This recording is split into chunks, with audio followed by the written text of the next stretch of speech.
द्यावो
आनंद परमाने श्री गोविंदगुरु महाराजांच्या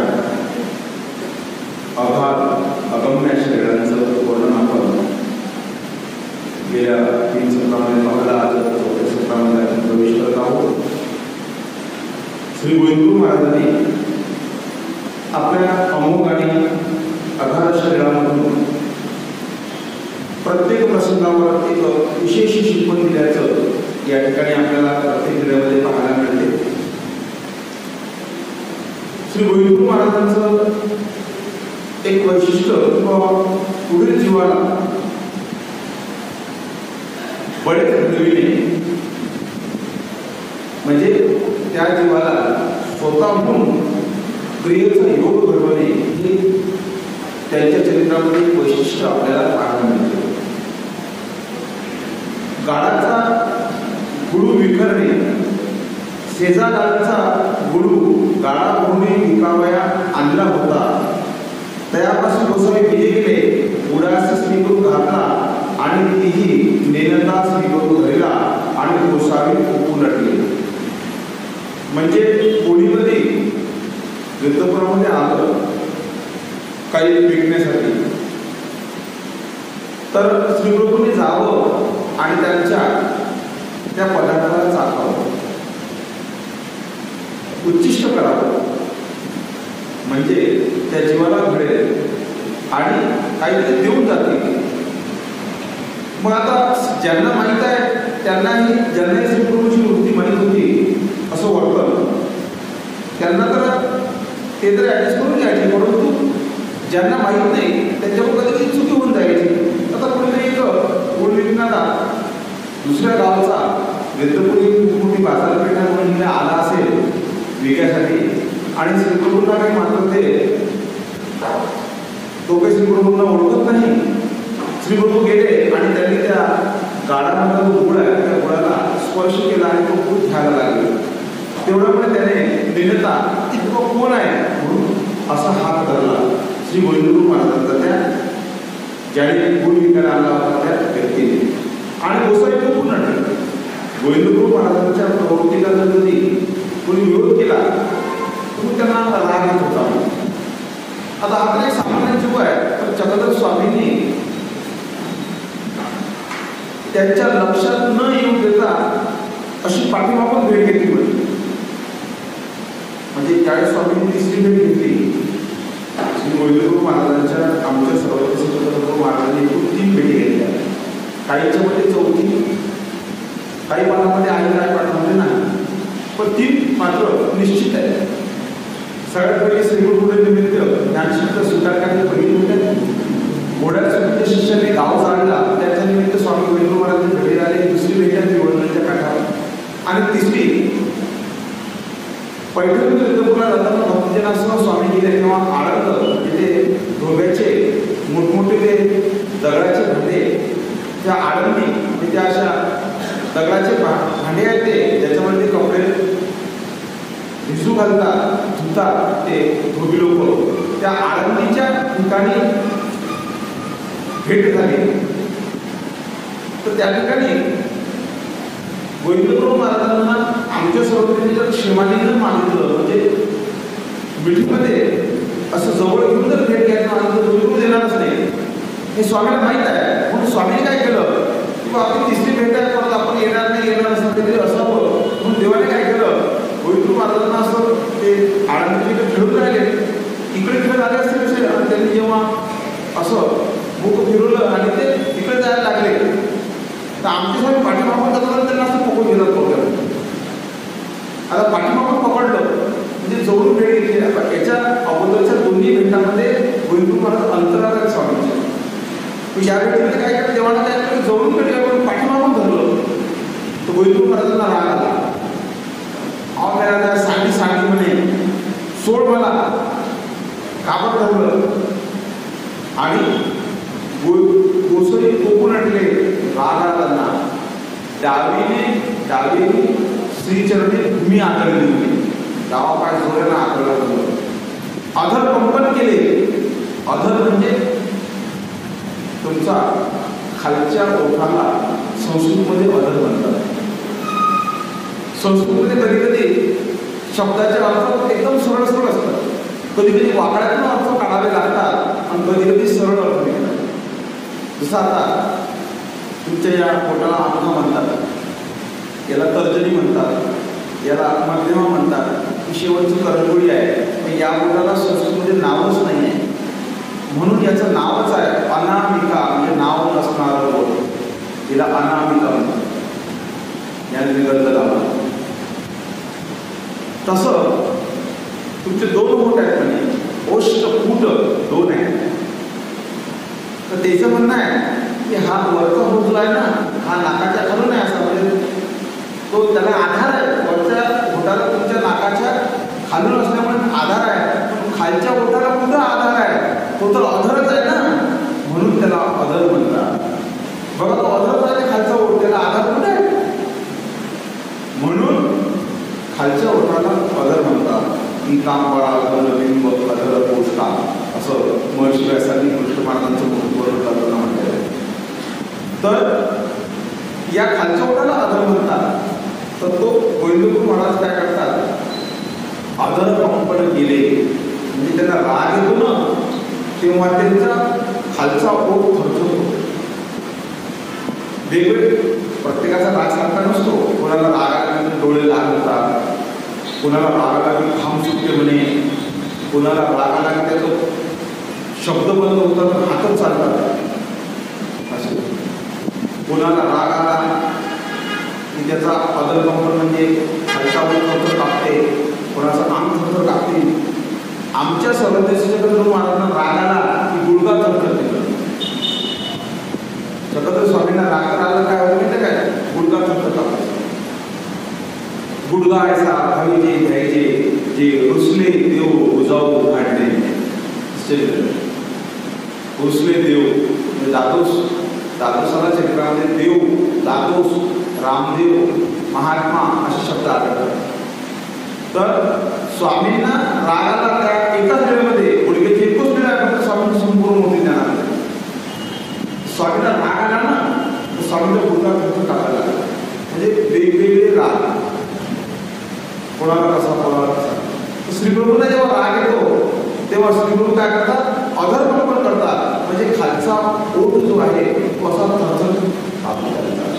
मग आता चक्रधर स्वामींनी जर ती भेट घेतली, चक्रधर स्वामींनी जर भेटीमध्ये धरलं, तर स्वामींना रागायला नाही पाहिजे गोविंद महाराजाला. पण त्यांची प्रवृत्ती कशी आहे, वृत्ती कशी आहे, त्यामुळे त्यांना स्वाभाविकपणे रागवलं जातं, त्यांच्या इच्छेविरुद्ध वागलं जातं. आणि म्हणून इथं त्या गुळ घेण्यासाठी त्याचा हात टाकला आणि त्याची आणि जीवा आता त्या राजाने हात धरला गुडावाल्याने आणि गोविंद महाराजांच्या आणि जीवा रागा.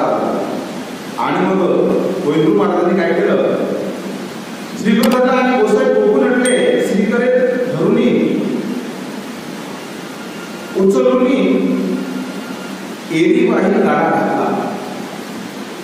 राग इतका आला त्याच्या गाड्याचं ते ऍक्शन आहे की चाकाचं जवळचं ते, त्याला आग गल्ला म्हणतात गावठी भाषेत.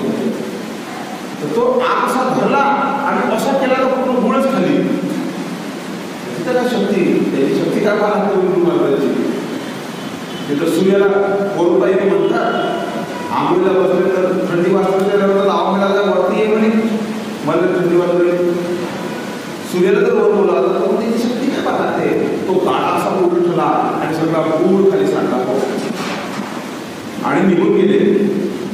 आणि श्रीचरणावरी गुडू विध्वंसला पायाला गुढी इकडे तिकडे असा करून सगळा अपराध त्याचा. आणि मातीशी आणि ब्रासी एक केले. तो पहिले जाऊन उभा राहिला, मग माझ्या जरानेच केला. त्यावेळी तो घाबरला आणि तो गुढीनाला तिकडे जाऊन उभा राहिला. आणि मग श्री गुरु निघून गेले. मग तो महाजनांपाशाला, महाजन म्हणजे गावातले प्रतिष्ठित मोठे लोक म्हणून महाजन असा शब्द. त्या काळात पंचायत राहायची, ग्रामपंचायत शब्दाला. पंचायत म्हणजे 5-7 प्रमुख असे प्रतिष्ठित महाजन लोक, त्यांनी एका ठिकाणी बसून न्याय निवाडा काढावा. किती सोपं पूर्ण होतं, म्हणजे फुकटात केस निघत होती म्हणे. आता किती कोर्टाची पाहिजे लंबा कोर्टामध्ये लंबे झाले काही लोक आणि सगळे लग्न झाल्यावर काय माहित आहे सगळे तुमचे पैसे संपले की वकील मग आता कॉम्प्रोमाइज करून घ्या कारण तुझं काही नाही राहिला तो जो तुम्हाला तुम्ही जिंकताच. एका जणांची वाडेगाव गोबर गॅसची केस होती.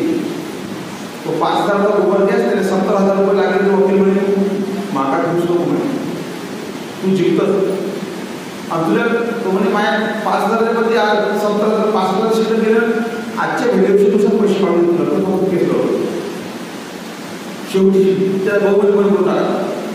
म्हणून 70-75,000 झाले पण ते केस चालू होती शेवटी बंद करून टाकली. म्हणजे अशा पद्धतीमध्ये खर्चिक कोर्ट झाल्या. वाचून तुम्ही पंचायतीमधून निर्णय होता तर तो महाराजांना शिकेला आणि महाराजांना सांगायला लागला कारण या रावळा माधवी म्हणते अनिकाची गराडी रावळापाशी येते मा रावळाची गराडी कौनापाशी जाते. तो ते महाराज काय म्हणतात त्याला बाबा रे इथं गावात काही कोणाची गराडे किंवा काही तंटे असले किंवा भांडणं असले तर तेच तर भांडणाचे न्यायनिवाडे गोळीकरू महाराज करतात आणि त्यांचं भांडण तू आमच्याकडे आणून झालं म्हणजे यावरच काम झालं की समुद्र नदीपाशी येऊन राहिला तेच तर न्यायनिवाड करणारे आहे. तू आमच्याकडे येऊन काही उपयोग नाही तुझा कारण तेच न्यायनिवाड करणारे आहे तेच न्याय करू शकतात. पण तू एक भला माणूस दिसतो चांगला माणूस दिसतो म्हणून आम्ही तुला सल्ला देतो की तू रावळापाशी जाय त्यांना विनंती कर आणि ते जर आले त्यांनी जर तुझा गुळ चाकला तो माती मिश्रित नाही तो अजून काही मिश्रित असला तो 100% विकला तरी एवढं मात्र आम्ही सांगतो. आणि मग त्याला शाश्वती पडली की नाही हे काही चुकीचं सांगत नसतील.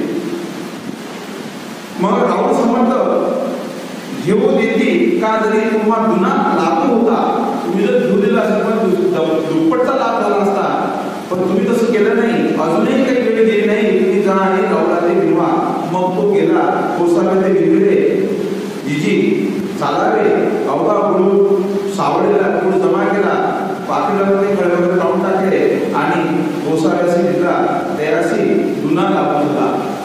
म्हणजे दुप्पट मोलाने तो माती मिश्रित गुळ विकला गेला. म्हणजे पहा परमेश्वराची कृपा. परमेश्वराने ठरवलं काहीही होते खाली पडलेली वस्तू लोक विकत घेत नाही किंवा घेणारा कधी घेणार नाही. मग विचार करा हा माती मिश्रित गुळ तो जुन्या भावाने विकला गेला. म्हणजे परमेश्वर काय करतो ते नाही माती मिश्रित झालेली वस्तू डबल भावाने विकू शकतात काहीही करू शकतात. म्हणून शास्त्रामध्ये परमेश्वराने कसं म्हटलेलं आहे कर्तू अकर्तू अन्यथा कर्तू समर्थ. तो परमेश्वर परम ऐश्वर्य आतला तो परमेश्वर. कर्तृ म्हणजे काहीही करू शकतात कारण महावाक्य धर्मच आहे सर्व कर्तृत्व. अकर्तृ म्हणजे एखादी गोष्ट जर होऊ द्यायची नसेल तर होऊ देणार नाही. काही करा तुम्ही नाही होऊ अकर्तृ म्हणजे कर्तृत्व होऊ देणार नाही. आणि अन्यथा कर्तृ काही वेगळंच करू शकतात. तुम्ही विचार केला नाही त्याच्या पलीकडे काहीतरी करू शकतात. तुम्ही जे आपण कधी विचार करणार नाही अशी गोष्ट ते करून दाखवतात. म्हणून त्यांना 3 विशेषण लावले आहे कर्तृ अकर्तृ अन्यथा कर्तृ असा तो परमेश्वर काहीही करू शकतात. फक्त त्यांना अधीन व्हावं लागते त्यांच्याकडे सर्व सोपवावं लागते तुम्हाला.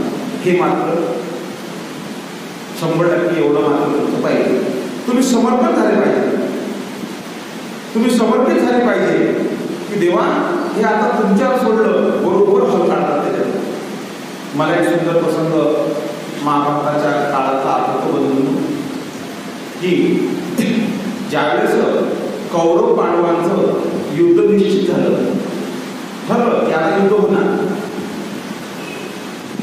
तिकडे दुर्योधनाला मार्गदर्शन करणारे त्याचे शकुनी मामा आणि इकडे पांडवांना मार्गदर्शन करणारे श्रीकृष्ण परमात्मा. इतिहासामध्ये नावाचे बिलकुल असणारा हा असा व्यक्ती शकुनी परंतु हा प्युअर अपशकुन होता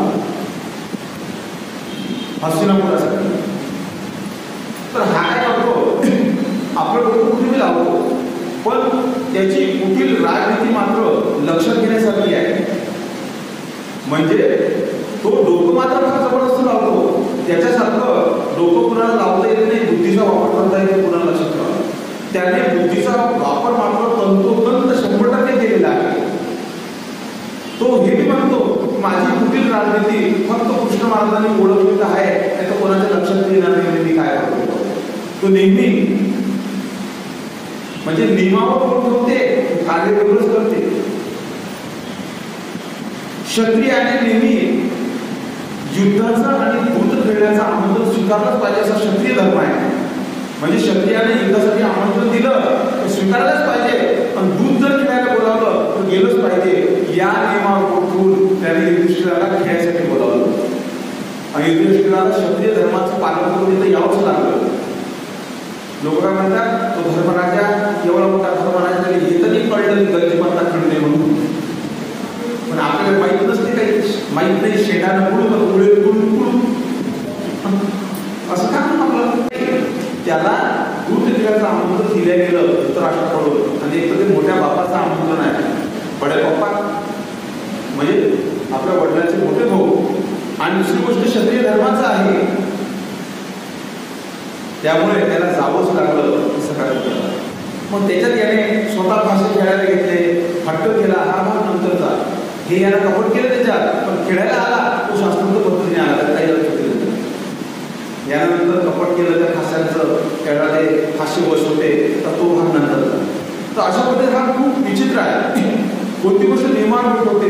त्याने बघा दुर्योधन काय सांगितलं, दुर्योधना हे बघ आता कौरव पांडवाचं युद्ध ठरलं आणि आता याचा सर्वात मोठा बाजू शिल्लक आहे की ती म्हणजे मूर्त काळात मूर्ताशिवाय कोणतंच काम जे लोक करत होते. त्यामुळे आता ते लोकांचं स्वागत करावं की म्हणजे देवाच्या भरोसा करून टाकतात, चांगली गोष्ट आहे.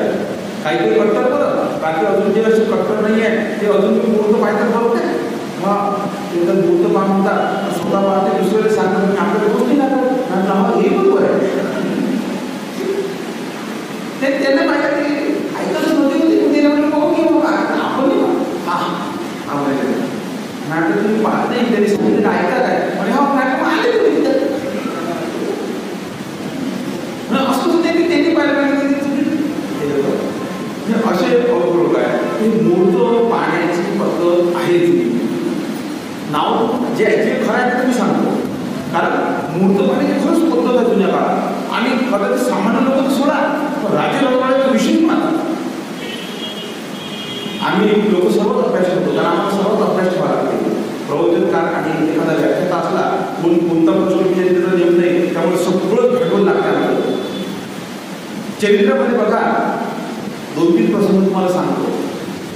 ज्यावेळेस रामधर्म्याच्या नगरीमध्ये स्वामी आले अष्टमासिद्धीला, तर रामधर्म्यांना आपल्या राजज्योतिषाला विचारलं की स्वामीला राज आणू काय, तर त्याने सांगितलं की नाही अजून मुहूर्त नाही आहे म्हणे. तर स्वामी 3 दिवस मुक्कामी आले अष्टमासिद्धीला. वा चरित्र पाठी उदाहरण. दादोस म्हणतात जोगेश्वरीला सावखेड्याला तो जवळचा एरिया आहे, सावखेड्याच्या हातीमधला ते खडपुली वगैरे. तो दादोस येते आणि काय म्हणतो, जीजी माझं एकांत द्यावा, मला एकांत पाहिजे. स्वामी म्हणतात ठीक आहे, येतं 2 लोकांना असेल बोला, नाही म्हणजे मला एकांत पाहिजे. समजा काय करत नाही. मग गोसावी म्हणे प्रथम पूर्वेकडे विजय केले, मग दुसरीकडे विजय केले म्हणे, आणि मग तिथं एकांत दिला. काबर पहिले दुसरीकडे कोणी गेले, पहिले पूर्वेकडे गेले, मग इकडे गेले, असं त्याच्यामध्ये आहे. कारण त्याचं असं आहे की एवढ्या लोकांचं एक जण कोणी उठलं आणि त्यानं जर मला म्हटलं की मला तुझं सिक्रेट बोलायचं आहे, तर एवढ्याच्या मनामध्ये विकल्प जन्माला येईल की असं काय आहे की पेशंट बाबाला उठून घेऊन. तर तो कलंक स्वामीचा सरळ त्या दिशेने गेला असता तर ती वाढली असती गोष्ट. म्हणून स्वामीने पहिले ते विरुद्ध न्यूटन दिशेने गेल्यामुळे तो कलंकच वाढला नाही काही असतं. असं काही काय आहे बारकावे त्यातले.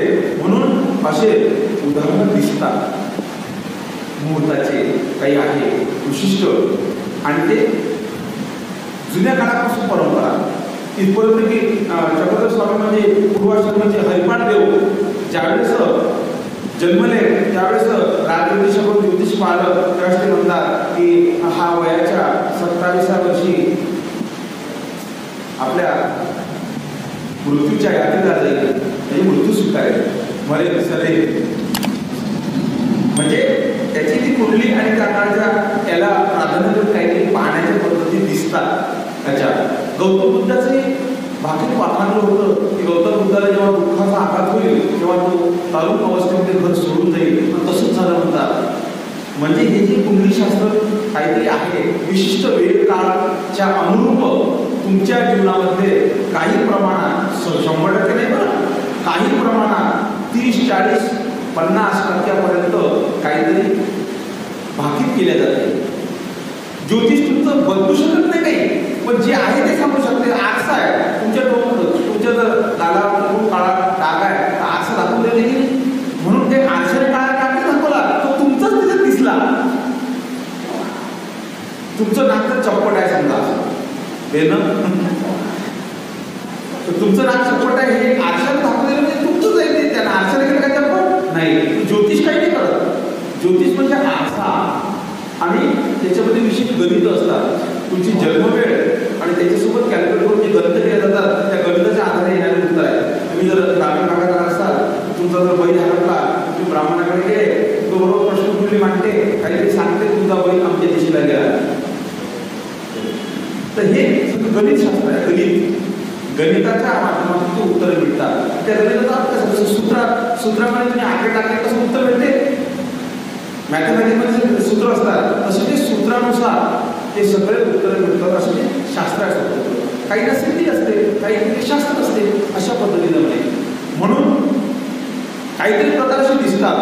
तर आता सर्वात मोठी गोष्ट आहे म्हणे की दुर्योधनाला शकुनी म्हणतो की या युद्धाचा मुहूर्त काढणं आवश्यक आहे. आणि एक लक्षात ठेव, मुहूर्त काढण्याकडे काढायचा नाही. मुहूर्तासाठी फक्त एकच व्यक्ती म्हणे सक्षम आहे. म्हणजे कोण? तो म्हणे सहदेव.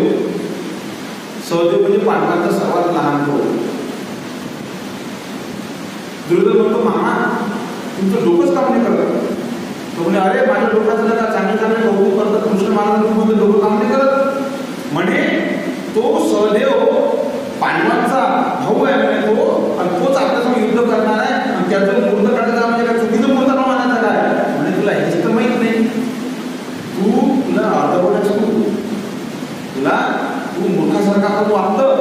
अरे सहदेव जो आहे ना हा द्वापार युगामधला सर्वात उत्कृष्ट ज्योतिष तज्ञ आहे म्हणे. आणि याने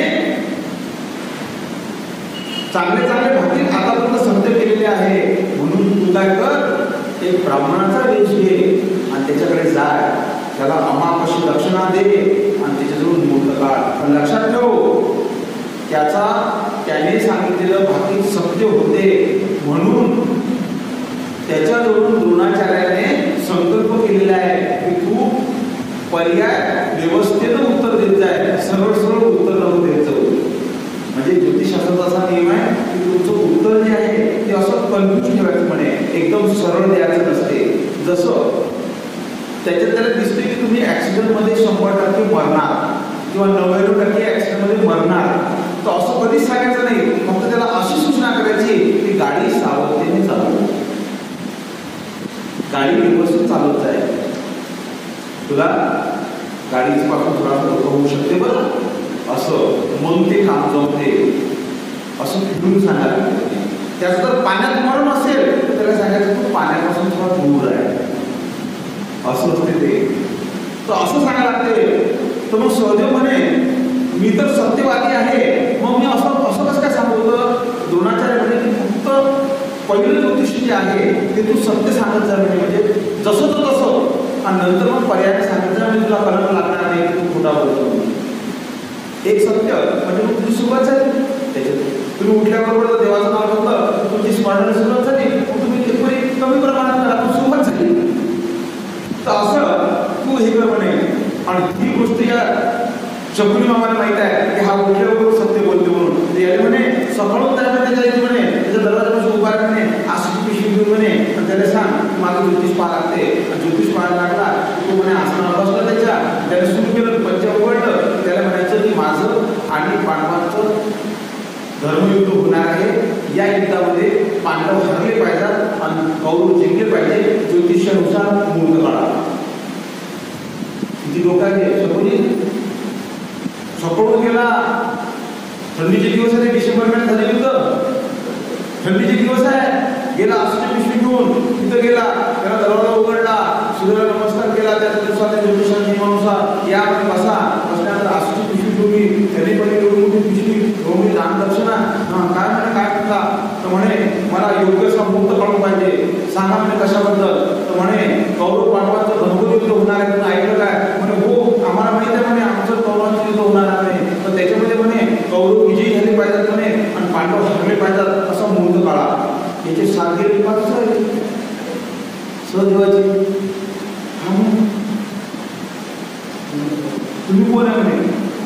त्याच्याशी काय करते? तुम्हाला माझ्याशी काय करते? मी तुम्हाला फक्त मुहूर्त काढायला म्हणे, पण तुम्ही कोण आहे म्हणे?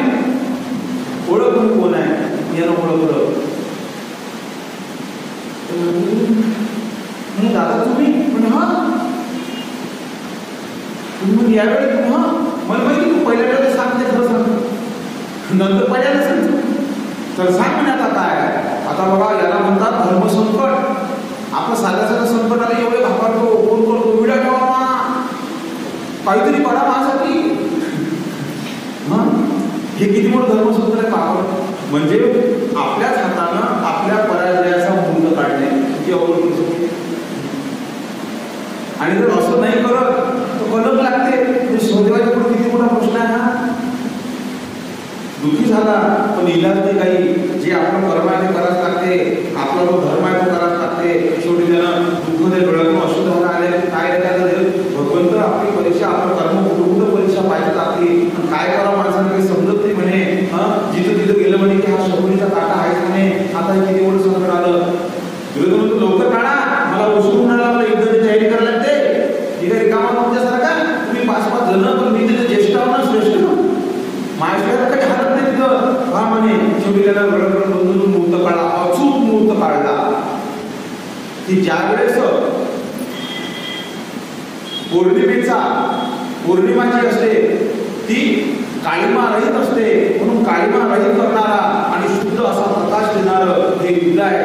शुद्ध असं म्हणजे पाप नष्ट करून पुण्य, अंधार नष्ट करून उजळ्याकडे नेणारं असं हे युद्ध आहे. म्हणून पौर्णिमेचा शुभ मुहूर्त म्हणे सहदेवाने काढला आणि त्याने आसूची पिशवी ठेवली आणि दुर्योधन हसत निघून गेला. कारण ते मुहूर्त सहदेवाने काढलं होतं ते कधीच चुकीचं होणार नाही.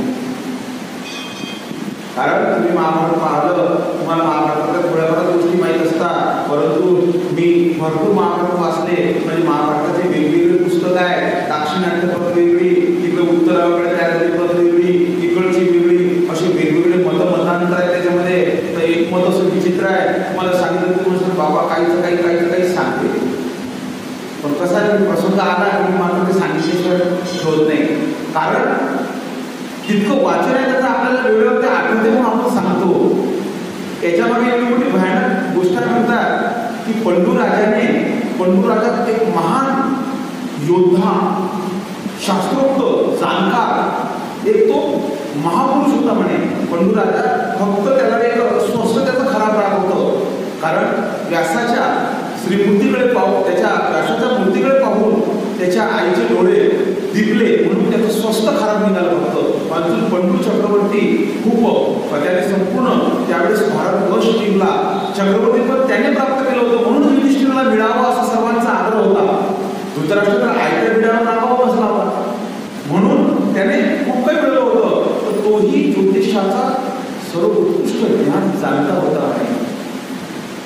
तर त्याने सांगितलं होतं एकदा पांडवांना की मी मृत्यू झाल्यानंतर माझं शरीर जो खाईल तो म्हणे सर्वात उत्कृष्ट असा तज्ञ बनेल म्हणजे ज्योतिषामध्ये.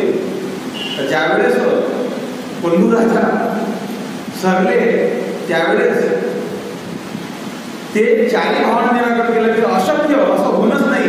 बापाचं मांस आपण खावं पण म्हणता सहदेवाने सांगितलं ते काय करत नाही पाहू.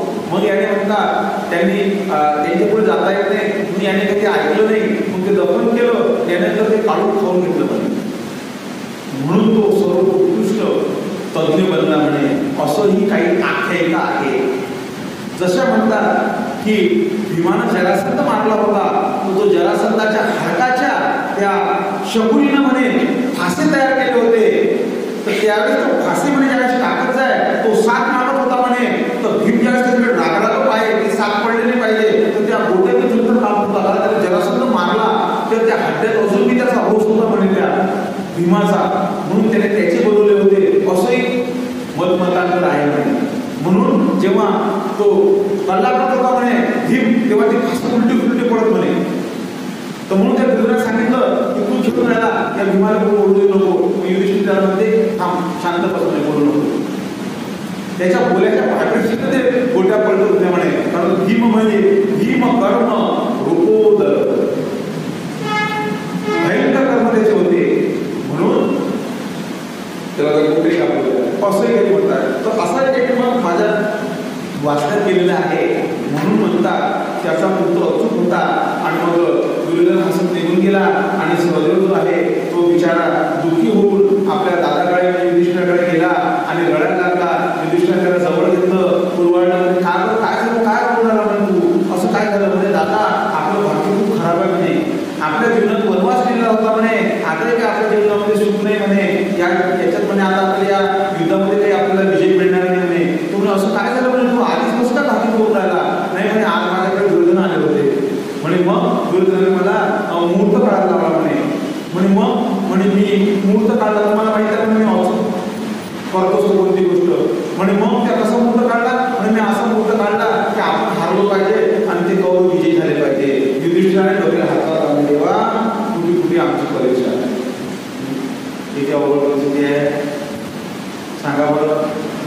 खऱ्याच्या मार्गाने कसं असते, एक परीक्षा असते की परंतु दुःख झाला युधिष्ठिर जाऊ द्या, आपल्या भाग्याकडे असेल ते होईल. तो रडायला लागला. मग भीम आला तिकडे. भीम म्हणे की काल रडता पडता आता लागला म्हणून आपण कशाला पौर्णिमेची वाट पाहायची. युधिष्ठिर कसं करता येत नाही, असं कसं काहीतरी वागता येत नाही. आणि मग द्रौपदीला सांगितलं, द्रौपदी दुःख करायला लागली. नकुलही त्या ठिकाणी दुःख करायला लागला. तेवढ्यामध्ये अर्जुन आला. अर्जुन तो काय झालं, का आपण चालू आहे. तर म्हणे आज दुर्योधन आले होते, दुर्योधनाने मुहूर्त मागितला आणि स्वदेवाने काढला आणि या मुहूर्तानुसार पौर्णिमेला युद्ध सुरू केलं. तर अशा पद्धतीमध्ये कौरव विजयी होतील आणि पांडव मागतील. अर्जुन तुला ज्ञानी आहे, ज्ञानी माणसाचा अशा सल्ला घेतला पाहिजे. ज्ञानीला प्रत्येक गोष्ट काय विचारतात, ज्ञानी योग्य मार्गदर्शन करते. अर्जुन ज्ञानी होता, 4 पांडव पोरे विद्वंत होते. म्हणून अर्जुनाने योग्य उत्तर दिलं म्हणे, दादा आपल्याला प्रत्येक वेळेस धर्मसंकट आले, सालेरी मोठमोठे संकट आले आणि आपले सगळे संकट निवारण करणारे माझे स्वतः कृष्ण महाराज. आपण प्रत्येक वेळेस त्यांना सल्ला विचारला, आताही आपण त्यांना सल्ला विचारू. युधिष्ठिर हा निर्णय बरोबर आहे. मग कृष्ण महाराजाला लिखित पाठवलं, इन्व्हाइट केलं. कृष्ण महाराज आल्यानंतर युधिष्ठिराने सांगितलं म्हणे, देवा आमचं जीवन फार खराब आहे, आमच्या जीवनात संकटच केलेले आहे, पण आमचं एकच भाग्य चांगलं आहे की आमच्या प्रत्येक संकटाच्या वेळेस तुम्ही येता, त्याचं हल काढता. आता आम्हाला तुमचं हल पाहिजे, उत्तर पाहिजे. म्हणजे काय झालं तर म्हणे सहदेवानं उत्कृष्ट असं ज्योतिष पाहिलं आणि असा मुहूर्त काढला की पांडव हारतील आणि कौरव जिंकतील, असं यानं युद्धाचा मुहूर्त काढून दिला. कृष्ण महाराज बाप हे अवघड झालं म्हणे. मग आता तर म्हणे देवा आता काय केलं पाहिजे. कृष्ण महाराज याच्यात आता याच्यात करता येणार नाही, जे आहे ते आहे. आता तुम्ही जे मग असतात आम्ही एकदम ते हरवून जाऊ म्हणजे हो आता हारायला लागणारच आहे, कारण मुहूर्त तुम्हीच काढला. मग ते म्हणजे देवा असं काही नाही. अर्जुन पुढे आला, देवा आम्ही 5 भाऊ तुम्हाला शरण येतो, तुम्ही परमेश्वर आहात, तुम्ही कर्तुम अकर्तुम अन्नदा कर्तुम समर्थ आहात, तुम्ही काय करू शकत नाही. म्हणून आम्ही तुम्हाला शरण आलो. आता तुम्ही पाहिजे काय केलं पाहिजे. देव म्हणतात मी केलेलं तुम्हाला मान्य होईल काय. म्हणजे हो तुम्ही जे करसाल ते आम्हाला मान्य. म्हणजे ठीक आहे, आता कोणाच्याच नादी लागायचं नाही, कोणाच्याच म्हटल्यानं ऐकायचं नाही, मी जे जे म्हणेन ते ते करायचं. काय करत नाही चालेल. कृष्ण महाराजांनी मग सहदेवाला म्हटलं विचार आता असा मुहूर्त काळ की पांडव जिंकले पाहिजेत आणि कौरव हारले पाहिजेत. त्याला लगेच तारतम्य केलं, लगेच एकादशीचा मुहूर्त निघाला, मोक्षदा एकादशी. गीता सांगितलेली कोणती एकादशी आहे. मोक्षदा एकादशी म्हणजे मोक्षाचं ज्ञान अर्जुनाला त्या दिवशी देवाने दिलं. अर्जुन सन्मुख करून संपूर्ण जगाला ते ज्ञान दिलं म्हणून मोक्षदा एकादशी तिचं नाव आहे. एकादशी, एकादशी म्हणजे एकाच परमेश्वराची दशी धरा आपली एकादशी. नाहीतर असं कळणार कोणाचं करून खायचं ते एकादशी नाही. मस्त पैकी उसळ सावधानाची एवढी, पापड एवढे, कंद रताळ याचं म्हणून काय उपवास काय महाउपवास आहे. तर असा उपवास नाही. एकादशी म्हणजे त्या एका परमेश्वराची दशी धरा.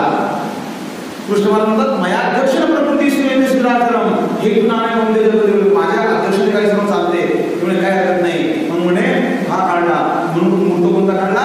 एकादशीचा मुहूर्त काढला. ते म्हणतात काहीच हरकत नाही. आता एकादशीला आपल्याला युद्धभूमीवर चालू जायचं. युधिष्ठिर म्हणतो तेव्हा आपण ते कोणते ठिकाण तुम्हाला सांगितलं शेडे करतायचे नाही म्हणतात. मी जे करीन ते करायचं.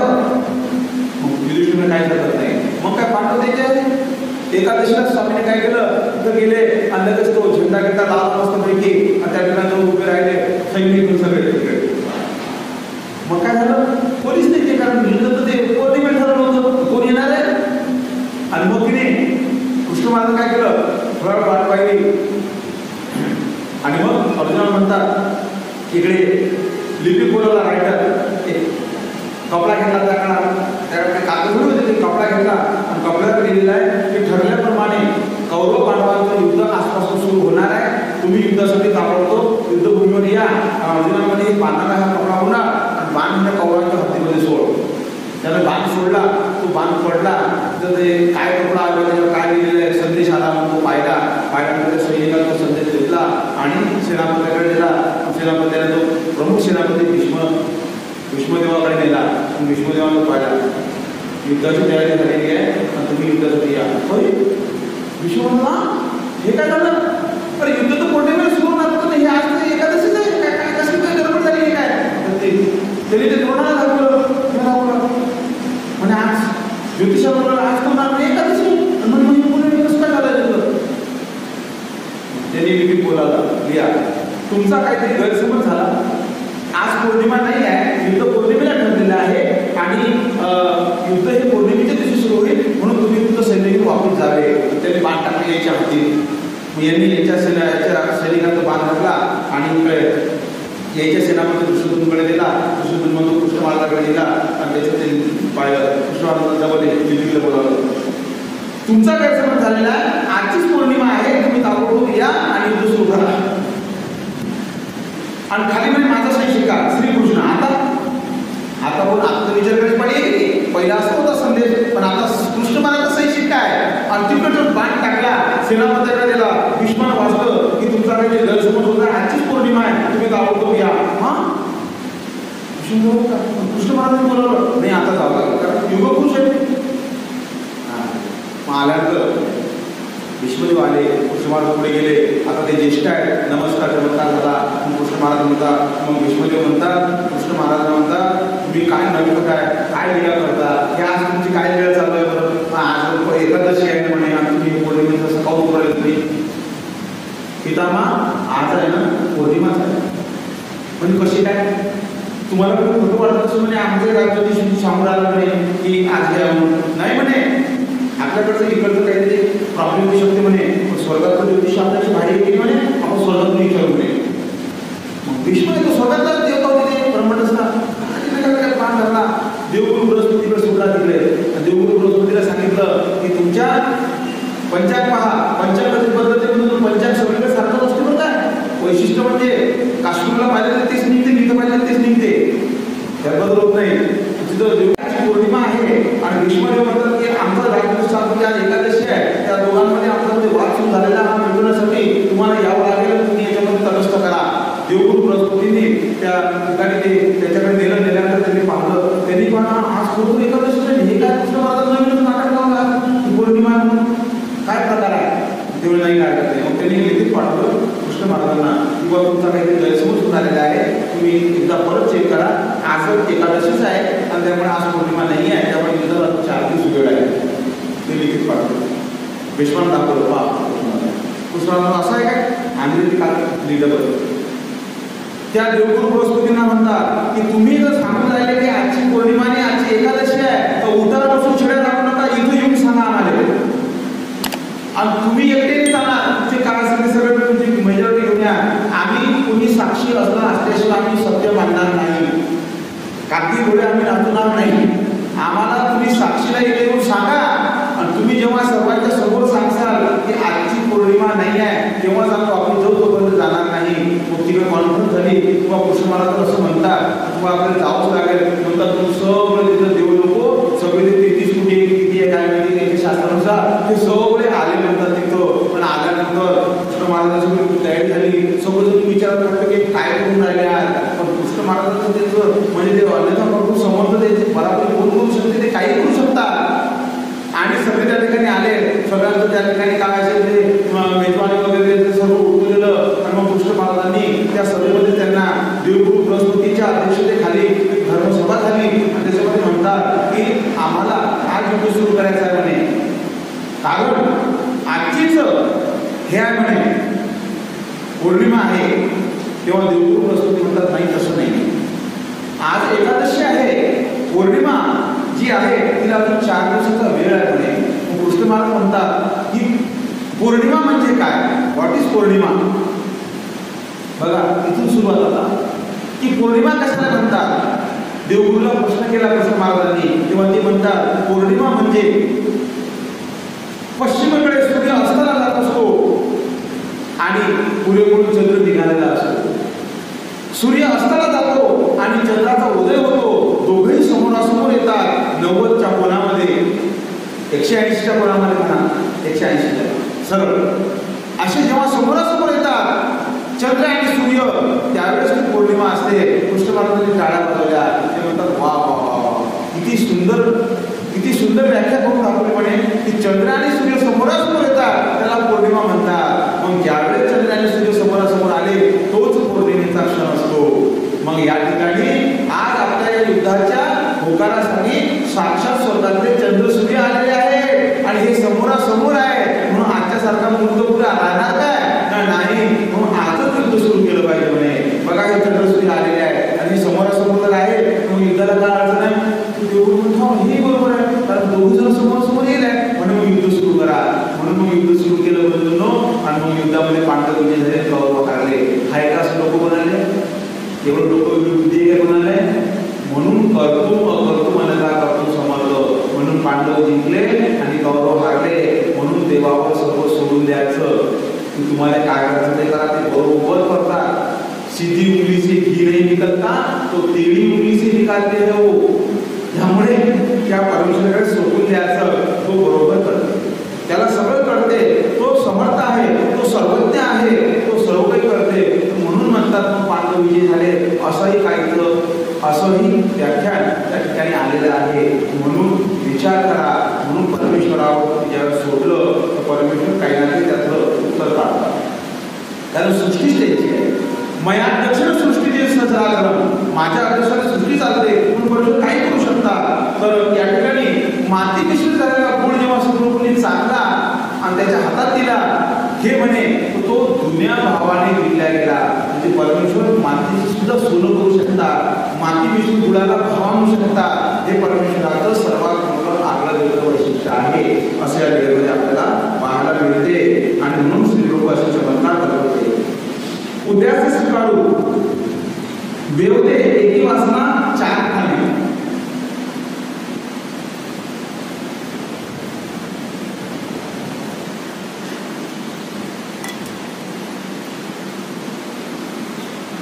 उदास स्वीकारून गुरु महाराज एकदा उदास झाले. शक्यतो म्हणतात परमेश्वर उदास होत नाही, कारण परमेश्वर जर उदास झाला तर आपला काय होणार. आपला उद्धार करणारा माणूस उदास झाला, आपल्या घरातला प्रभू पण उदास झाला तर आपली काही गैरसोय होऊ शकते. मग सृष्टीचा मार्ग जर उदास झाला तर सगळं उदाहरण थांबू शकते. म्हणून परमेश्वर शक्यतो उदास होत नाही. पण वरवळे उदास होतात काही कारण असतो. आणि मग अशा वेळेस श्री प्रभूही एकदा उदास झाले म्हणे. उदास स्वीकारलं म्हणजे श्री प्रभू महाराजांना उदास्य आले, औदास्य आले. टीकाकारांचं म्हणणं आहे की भरवसेनं उद्धरणाऱ्या जीवाने जर पतित अंगवलं, म्हणजे एखादा उद्धरणारा जीव आहे आणि त्या जीवाने जर कधी प्रमाद अंगवला तर म्हणे परमेश्वर उदास होतात. एखाद्यानं खूप मोठी खंती आणली तर परमेश्वर उदास होतात, अशी कारणं सांगितलेली आहेत. तर या ठिकाणी गोविंदप्रभू महाराज कशामुळे उदास झाले काय माहीत, पण उदास झाले मात्र नसते. वेवदे एकी वासना चार ठाणे, साधे गुंफेचे अंगण झाडीत होती. साधा जी आहे हिचं मुळात नाव आहे एल्हाईसा. दमनिक पर्व म्हणजे दौना पर्वाला कनाशीला तिचा साधा सरळ भाव पाहून देवाने तिचं नामकरण सादाईसा केलं. बाई यासी का कोपते असा ही वराडीची साधेकी, म्हणजे तिनं ओला दौना स्वामींच्या डोक्यावर ठेवला आणि त्या दौन्याचं पाणी मग स्वामींच्या असं ते पूर्ण असं खाली असं कानावरून इकून तिकून उतरलं. योगाय काय झालं की त्या ठिकाणी बाईसा नव्हत्या. म्हणजे परमेश्वराला काही द्यायचं असेल तर ते परमेश्वराच्या चरणी समर्पित करावं लागते. परमेश्वराच्या तुम्हाला जर त्यांना आसू भेट करायची आहे तर त्यांच्या पायापाशी तिथं आसनावर ठेवून द्या. त्यांच्या हातात द्यायची लायकी तुमची नाही आहे. तुम्हाला त्यांच्या शरीराला स्पर्श होईल अशी कोणतीच वस्तू देऊ नका, दूर ठेवून द्या फक्त. म्हणून तो दौना श्रीचरणापाशी ठेवून माझ्या दौन्याचा स्वीकार करा असं म्हणायला पाहिजे. पण हिला काही माहिती नाही आहे. हिला वाटलं फुल डोक्यावर वावतात देवाच्या. हिला तो दौना आणला, तो ओलाच होता, तो असा ठेवून दिला डोक्यात, वरती ठेवून दिला. काय झालं की तो वरती ठेवल्यावर त्याचं पाणी असं खाली उतरलं आणि ते बाईसा तिकून आली. मग बाईसानं पाहिलं की अरे ते सगळं पाणी असं ते खाली उतरून राहिलेलं आहे असं. पण स्वामीने काहीच नाही म्हटलं, देवाला काही वावडं नाही. आणि मग ते म्हणते कोण हे, कोण मूर्ख आहे, कोणाला काही समजते की नाही, काय काय पाया काय देव नाही, डोक्याकडे देव आहे काय, चरणात ठेवायला पाहिजे असं तसं तिले बोलायला लागली. कोणती अशी आहे म्हणे हे रणकी राण, तो शब्द त्या काळाचा, म्हणजे पती गेला म्हणून ते रणकी पडली म्हणून तिला राण म्हणण्याची पद्धत त्या काळात. आणि म्हणून या रांडीशी एवढं सुद्धा कळत नाही का म्हणे की हे कुठं वावला पाहिजे, हा दौनान काय करावं लागते असं बोलायला लागत. ती बिचारी नाराज झाली, एका कोपऱ्यात जाऊन उभी राहिली. काय करीन आता, तिला माहीतच नाही काय. तर मग स्वामी म्हणतात बाई यासी का कोपते असा, तिला का बरं कोपून राहिले, तिला काय समजते, तिनं आपल्या भावनेच्या भरात आणला, दौन वाहून दिला. यासी का कोपते असा ही वराडीची साधेकी, ही विदर्भाची वराडातली साधी सरळ स्वभावाची महिला आहे. तिला काय माहित आहे की पायाकडे देव आहे की डोक्याकडे देव आहे, तिने आपला आणला दिला भाऊ. आणि मग बाईसा चुपचाप बसते. आतमध्ये गेल्यावर समजा साधे हो इकडे या, कशाला वाईट वाटून घ्यायचं, आपलं चुकलं ना ॲडजस्ट करून घ्यायचं. ते म्हणजे ठीक आहे, काय हरकत नाही. पण खूप भाग्यवान जीव आहे साधा की हिच्यावर स्वामीही प्रसन्न आहे, गोविंदप्रभू महाराजही प्रसन्न आहे तिच्यावर. तिचं आगळं वेगळं वैशिष्ट्य, दोन्ही अवताराची प्रसन्नता मिळवणारी ही विदर्भातली महिला म्हणजे आपलं विदर्भाचं भूषण. पण मुळामध्ये हिचं माहेर मराठवाड्याचं आहे, तिच्यामुळे आपला विदर्भ गाजला असं म्हणा. ही चारठाण्याची आहे, चारठाणा तिकडे परभणीमध्ये. आता मला वाटतं हिंगोलीत गेलं वाटते, वसमतमध्ये हे गाव आहे, म्हणजे वसमत तालुक्यामध्ये. म्हणजे परभणीमध्ये हिंगोली जिल्हा विभागला आणि अकोल्यामध्ये वाशिम विभागला. तर त्यावेळेस ती हिंगोलीमध्ये गेलं, म्हणून परभणीमध्ये चारठाण्याची आहे ती. आणि तिला इथं दिलेलं आहे, म्हणजे दादोसाची ती काकू आहे, म्हणजे वडनेर भुजंगला दिलं. पण यांचं घर मात्र येवद्याला आहे, येवदा रस्त्यात लागते ना, तर येवद्याला हिचं घर आहे म्हणे. आणि तिला येवद्याला हिला दिलेलं आहे. पण आता कसं आहे, आईकडं तर सगळं चाललं जाते, जिकडची आहे तेच नाव गाजते, म्हणून विदर्भाचंच नाव गाजणार आहे, कारण विदर्भात आली. कुळ आता इकडं झालं, म्हणून तिला वराडीची साधे असं म्हणतात देवानं. तर ही एकी वासना वेवद्याला होती, एकी वासना चारठाण्याला गेली होती म्हणे, म्हणजे माहेरी गेली होती. त्यामुळे त्या काळात मी दुरून दुरून सोयरिका होत होते म्हणे. काही लोक म्हणतात आमचे बी म्हणे 32 गावाच्या सोयरिका आहेत म्हणे. म्हटलं म्हणजे आम्ही 32 गावाच्या पलीकडे देत बी नाही, तिकडे करत बी नाही म्हणे.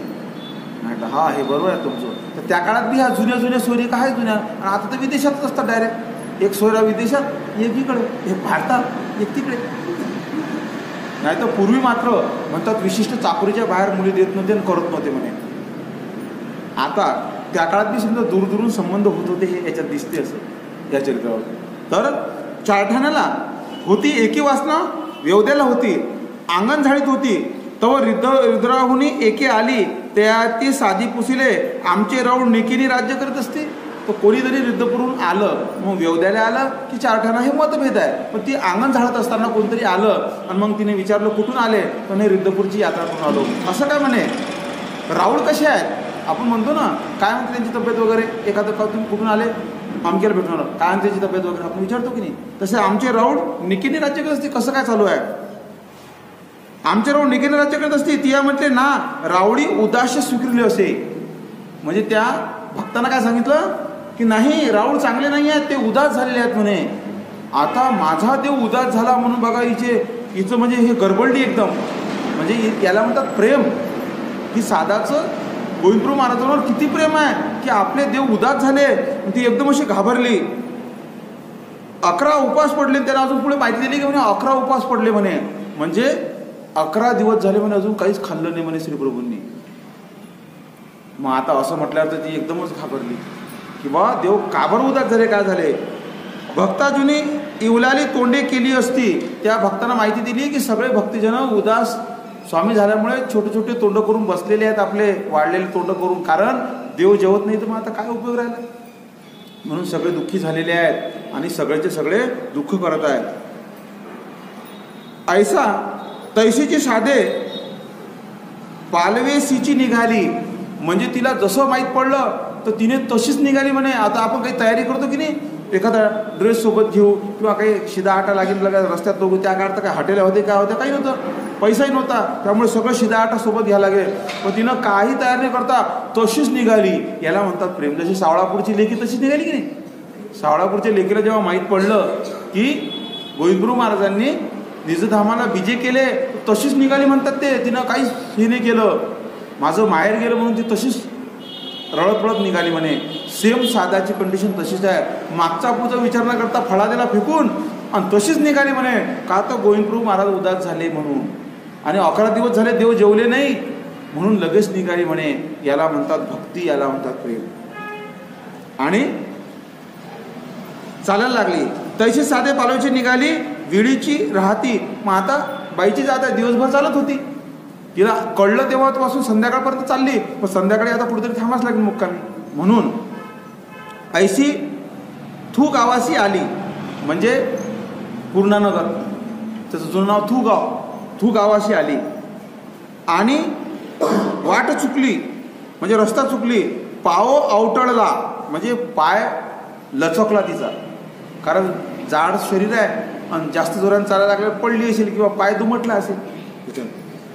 चालवे ना. मग एका ब्राह्मणाच्या घराशी गेली. बाईले ते म्हणितले आलिये मिया, मी येत राहो. मग चालता येत नाही म्हणून त्या ब्राह्मणाच्या घरी गेली. त्या ब्राह्मणाच्या बाईला म्हणते की आई, मी तुमच्या ओसरीवर रात्रभर राहू का, इथं थांबू काय. ती म्हणितले येतो कोठे राहाल. बघा ते विचित्र, इथं कुठं राहून राहिली म्हणे. कशाला डोकेदुखी ठेवायची कोणी नाही म्हणे, इथं कशाला राहता राहू नका. ती उगेची आधा तुरा शेव करुणे तयाची ओसरीयेशी निजेली. तिनं नाही म्हटलं. तिनं विचार केला की याच्यापेक्षा सुरक्षित घर गावात कोणतं दिसत नाही, त्यामुळे राहायला गेली इथंच.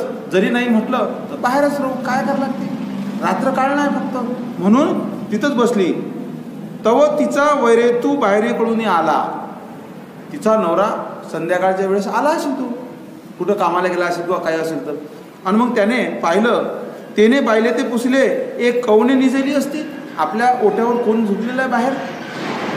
साधा संताची ओसरी बिढार कीजे, स्वामीचं सूत्रच आहे. तो कोण आहे तर म्हणे, त्या म्हटले ब्राह्मणी आईसे, म्हणजे एक ब्राह्मण बाई आहे कोणतरी. मी तिला सांगितलं की इथं थांबू नको, तरी सुद्धा ती लाकटासारखी इथंच थांबली आणि बळेच या ठिकाणी झोपली. निजैली असती. त्याने पुसले आई, तुम्ही कवनीकडून येत असा. मग तो बाहेर आला आणि तो सश्रद्ध आहे, भावना प्रधान आहे. त्याने विचारलं आई, तुम्ही कुठून आलेले आणि कुठं चाललेले आहे. आल्या म्हणजे एक प्रकारे आपण म्हणतो अहो असं संबोधन. मी गंगा तीरहून येत असे. आई जाणे कोठे. आल्या कुठून म्हणे, गंगा तीरून जाता कुठं म्हणे, रिधोरा, मला रिद्धपूरला जायचं आहे म्हणे. रावळाच्या ठया. मग तो घरांतू गेला, तांब्या भरूनी उन्नवणी घेऊन आला. तो घरात गेला आणि त्याने तांब्याभर गरम पाणी आणलं. कारण जर तुम्ही पायी जास्त चालले आणि गरम पाण्याने तुम्ही पाय धुतले असे की थोडंच तुम्हाला आराम झाल्यासारखं वाटते, थोडा थंडीच्या दिवसात तर विशेष वाटते. तर अशा पद्धतीने त्या ठिकाणी गरम पाणी आणलं म्हणे. उन्नवणी म्हणजे गरम पाणी घेऊन तो आला. साधाचे पाय धुतले, दूध भातू जेऊ घातला. म्हणजे साधाचे पाय धुतले म्हणजे तो जाणते महत्व यात्रेकरूचं तीर्थयात्रेकरूचं महत्त्व त्याला माहीत आहे की तीर्थयात्रेकरूची सेवा करणे म्हणजे देवाची सेवा आहे. म्हणून त्याने पाय धुतले त्यांचं आणि त्यांना दही भात खाण्यासाठी दिला, दूध भात घातला, मुठू आंतरा दिला. मुठू म्हणजे एखादी गोधडी तिला पांघरण्यासाठी दिले. आई येथ निजा म्हणितले सकाळीची उठली आणि मग त्यानं सांगितले की आई तर झोपा, काही हरकत नाही, तुम्हाला काही लागलं तर आणखी सांगा. म्हणून त्या ठिकाणी त्याने आपला अतिथी धर्म निभवला. तो सश्रद्धवान आहे. अतिथी देवभव म्हणजे आपल्याकडे येणारा अतिथी देवरूपाने येते अशी संस्कृती जपणारा होता असे यावरून दिसते. आणि त्याने त्या ठिकाणी त्यांना पांघरण्यासाठी दिला आणि तो मध्ये घरामध्ये गेला. मग सकाळीची उठली आणि कुशीचा विखोरा घेतला, म्हणजे आपलं काहीतरी थोडंसं सामान असेल, जे असेल नसेल तिच्याजवळचं काही, तिला बिझोडी गिडी तिची काय असेल ते घेतली तिने आणि गोविंदो गोविंदो म्हणून वाटे बसली. म्हणजे देवाचं नाव घेऊन रस्त्याला लागली की आपल्याला आज काही झालं तरी रिद्धपूरला जायचं, कारण आपले राऊळ उपाशी आहे, तर आपण खाऊन काय करायचं, टाइमपास कशाला करायचं म्हणून निघाली. ऐशी मग म्हणितले आजी गोसाव्याचे चरोदक ते उदक, गोसाव्याचा उच्चिष्ट प्रसाद ते अन्न. मी आज गेल्यानंतर स्वामींचे चरण प्रक्षालन करील आणि तेच पाणी म्हणून पिईल, उदक म्हणून. आणि जर मला काही खायचं असलं तर रावळाने जर उच्चिष्ट प्रसाद दिला तर तोच खाईल, एरवी मी काही खाणार नाही आज, असा व्रत घेतलं, म्हणजे नियम घेतला पक्का. आणि मग निघाली. तो ब्राह्मणी एकू घोडेने बैसून आला. तिने पुसले आई तुम्ही के जात असा ना रिधोरा, रावळाच्या ठाया तरी बैसली ती का, आल्या पाव अवटाळला चालवे ना. म्हणजे रस्त्यात येऊन बसली, थोडी चालली, पाय दुखायला लागला आणि मग पाय धरून बसली. तेव्हा एक ब्राह्मण आला, तिकून तो घोडा घेऊन आला. त्याने विचारलं आई तुम्ही अशा रस्त्यात का बरं बसल्या, कुठं चालल्या, तर म्हणे मी रिद्धपूरला चालले. म्हणे मग रस्त्यात करून बसल्या, तर म्हणे बाबा रे माझा पाय अवटळला, म्हणजे लचकला, म्हणे मला अजिबात चालता येऊन नाही राहिलं म्हणे. तो म्हणे असं आहे का, म्हणे काय हरकत नाही, तुम्ही या घोड्यावर बसा, मी तुम्हाला सोडून देतो. तिला साह्य झालं, लगेच ती घोड्यावर बसली. या आई घोड्यावरी बैसा, आपण उतरला तया ते घोड्यावरी बैसविले, महाद्वारीचा दारवंठा आणून उतरविले, एलो आली. म्हणजे महाद्वाराच्या दरवाजापर्यंत आणून दिला. म्हणजे बघा परमेश्वरासाठी जर तुम्ही एक पाऊल जर पुढे टाकलं तर परमेश्वर किती साह्य करतात हे या ठिकाणी लक्षात घेण्यासारखं आहे. म्हणजे तशीच निघाली, दिवसभर चालली, पाव जेव्हा तिचा लचकला तर तिला सोबतच घोडा सुद्धा देवाने पाठवला आणि तो घोड्यावर बसून तिला आणल्या गेलं. म्हणजे विचार करा की तुम्ही परमेश्वराकडे निघण्याची तयारी केली, किती साह्य परमेश्वर करतात. आणि गोविंदप्रभू महाराजांनी किती मोठं साह्य केलं, कारण जर माझ्यासाठी समर्पण करते, मागचा पुढचा विचार न करता जसं माझं ऐकल्याबरोबर जर निघते, तर मग देवालाच ती काळजी पडणार आहे ना. म्हणून आपली तयारी तेवढी लागते. आपण जर कोणाला डिपेंड राहिलो, आपण जर कशावर विश्वास ठेवला तर परमेश्वराची आपली आर्थ कमी होते. परमेश्वरावर विश्वास तुम्ही 100% ठेवा, तुमचं काम झाल्याशिवाय राहणार नाही. पण विश्वास अर्धवट पाहिजे नाही आणि त्याच्यावर संशय किंवा आपला वेम नको काही कुठल्या प्रकारचा. तुम्ही जर अंतःकरणपूर्वक जर विश्वास ठेवला तर परमेश्वर बरोबर त्याच्यातून योग्य मार्ग काढतात. आणि महाद्वारापाशी आली. आता सगळे भक्तजनांनी पाहिलं एलो आली, कारण साधा आली म्हणजे तिथं एल्लाईचं नाव आहे ना, एलो आली म्हणून सगळे कौतुक करायला लागले, अरे एलो आली म्हणून अवघे आली. मग अवघी धावते आली, क्षेमालिंगन दिले, म्हणजे सर्वांनी तिला मिठीमध्ये धरलं की बा साधा आली, आता आपली एलो आली. म्हणजे शेवटी एक आपल्या परिवारातला मनुष्य आला म्हणून सगळ्यांना आनंद झाला. एलो आली म्हणून सर्वजण ते असे क्षेमालिंगन दिले. एलो तोंड कोमायले आधी पाणी पी. मग त्यातल्या सन्निधानातले भक्त काय म्हणतात की तुझं तोंड असं कोमायलं म्हणजे सकाळपासून पाणी प्यायला नाही ना, तू पाणी पे, तुझं तोंड सोकलेलं आहे. साधी म्हटले ना मिया परिच्छेदू केला असे चरणोदका वांचून ने घे. मी आज परिच्छेद केला होता की मी गोविंदप्रभू महाराजांचं चरणोदकच घेईल, मी दुसरं काही कोणतंच पाणी घेणार नाही. आणि गोसावे अशी आणि चरणोदक घेईल आणि गोसाव्यापाशी गेली, म्हणजे गोविंदप्रभू महाराजांपाशी गेली. जी एलो दासी आली असे ते तान्हैली असे. जी आबाईसा गेली आणि तिने सांगितलं की तुमची एल्लो दासी आलेली आहे आणि ती तान्हैली आहे. ते ऐसे म्हणत असे जी गोसाव्याचे चरणोदक ते उदक, म्हणजे गोविंदप्रभू महाराजांचे मी चरणोदकच म्हणून पाणी पिईल, मी दुसरं पाणी पिणार नाही, ते उदक. गोसावी म्हटले आवामिले जाय आणि आणि ना म्हणे, म्हणजे गोविंदप्रभूला बघा तिचा ती आल्याकीचा आनंद झाला. गोविंदप्रभू म्हणतात मग तिला जर माझा चरणोदक पाहिजे तर मग आणा पाणी पटकनी, माझे पाय धुवा, चरणोदक काढून द्या तिला पटकनी. म्हणून आणि म्हटलं म्हणजे सगळेजणाला एकदम आनंद झाला. आणि कडीत आणि आणणे म्हणे. मग आबाईशी दंडवत केले, श्रीचरण धुतले, मग सादाशी चरणोदक दिले, मग साधी तृप्तपर्यंत उदक घेतले. म्हणजे सकाळपासून संध्या तुम्ही जर एखाद्या वेळेला असा प्रयोग करून पहा, पाणी पिऊ नका. तुम्ही जर समजा सकाळपासून उठले 11 वाजेला पाणी पिले नाही ना, तर 11-12 नंतर तुम्हाला इतकी ताण लागते की 2-3 ग्लास तुम्ही पाणी पिले तर तुमचा कोठा पूर्ण होत नाही. तसं तिनं मग दिवसभराचं पाणी एकदाच पिलं त्या उंटासारखं. उंट म्हणजे उंट काय 21 दिवसात पिते काय नाही, लयच मोठी क्षमता आहे त्याची. 21 दिवसाचं पाणी एकदाच पिते म्हणे. त्या उंटाच्या पोटात ते पिशवी असते, कारण तो रेगिस्तान म्हणजे त्या वाळवंटात राहणारा प्राणी आहे. तिथं सहजासहजी पाणी मिळत नाही. त्याला निसर्गानं म्हणे स्वतंत्र पाण्यासाठी म्हणे पिशवी दिलेली आहे, स्वतंत्र पाणी वागवायसाठी. कांगारूला म्हणे ते पिलू ठेवायसाठी स्वतंत्र खिसा. कांगारू पाहिजे त्याचं पिलू ठेवायसाठी त्याला स्पेशल म्हणे असं बायांच्या जे लुगड्या हे असते की तो घोड ते त्याच्यात ते काहीतरी ठेवतात ते ठेवायसाठी. तर त्याच्यासारखं त्या कांगारूला म्हणे स्पेशल पिल्लू ठेवायसाठी थैली निसर्गाने दिली. सांगा कोणालाच नाही आहे असं बाळ वागवायसाठी आहे का कोणाला काही? स्पेशल नॅचरली दिली म्हणे कांगारूला. काय निसर्गाची देणे की. तर म्हणे त्या याच्यासारखं पाणी पिली म्हणे ते एकदम. मग अवघ्या भक्तजनाशी तिथले आणि तिच्या निमित्तानं सर्वाला चरणोदक भेटलं म्हणे. मग आबाईशी पुसले येल्लो भुकेले ती. साधी म्हणते ना आई गोसाव्याचा उच्चिष्ट प्रसाद तो माझं अन्न. म्हणजे मी काहीच खाल्लं नाही पण मी काही खाणार नाही, मला आज गोविंदप्रभू महाराजांचाच प्रसाद पाहिजे. साधी म्हणते नाही आई गोसाव्याची उच्चिष्ट प्रसादू माझं अन्न. गोसाव्याशी माच्यावरी आसन असे. मग आबाईशी गेली. मग आबाईशी म्हणते जीजी एलो दासी भुकेली असे. ते म्हणत असे गोसाव्याचा उच्चिष्ट प्रसाद माझं अन्न. म्हणजे एलोनं काहीच खाल्लेलं नाही आहे, ती उपाशी आहे आणि तिचं म्हणणं आहे की तुमचा उच्चिष्ट प्रसादच मी खाईल. असं गोविंदप्रभूला जेव्हा आबाईसांनी म्हटलं, आबाईस मध्ये जीजी एलो दासी ऐसे म्हणत असे गोसाव्याचे उच्चिष्ट प्रसाद तुम्हाला. गोसावी म्हटले आव मेली जाय घाली ना म्हणे तळखण. प्रतिदिनी जैसे गोसाव्याशी आरोगणा होय तैशीची आरोगणा. मग करा ना म्हणजे तयारी. मग ती जर उपाशी आहे, तिला जर अन्न पाहिजे म्हणे तर मग करा ना तयारी जेवायची.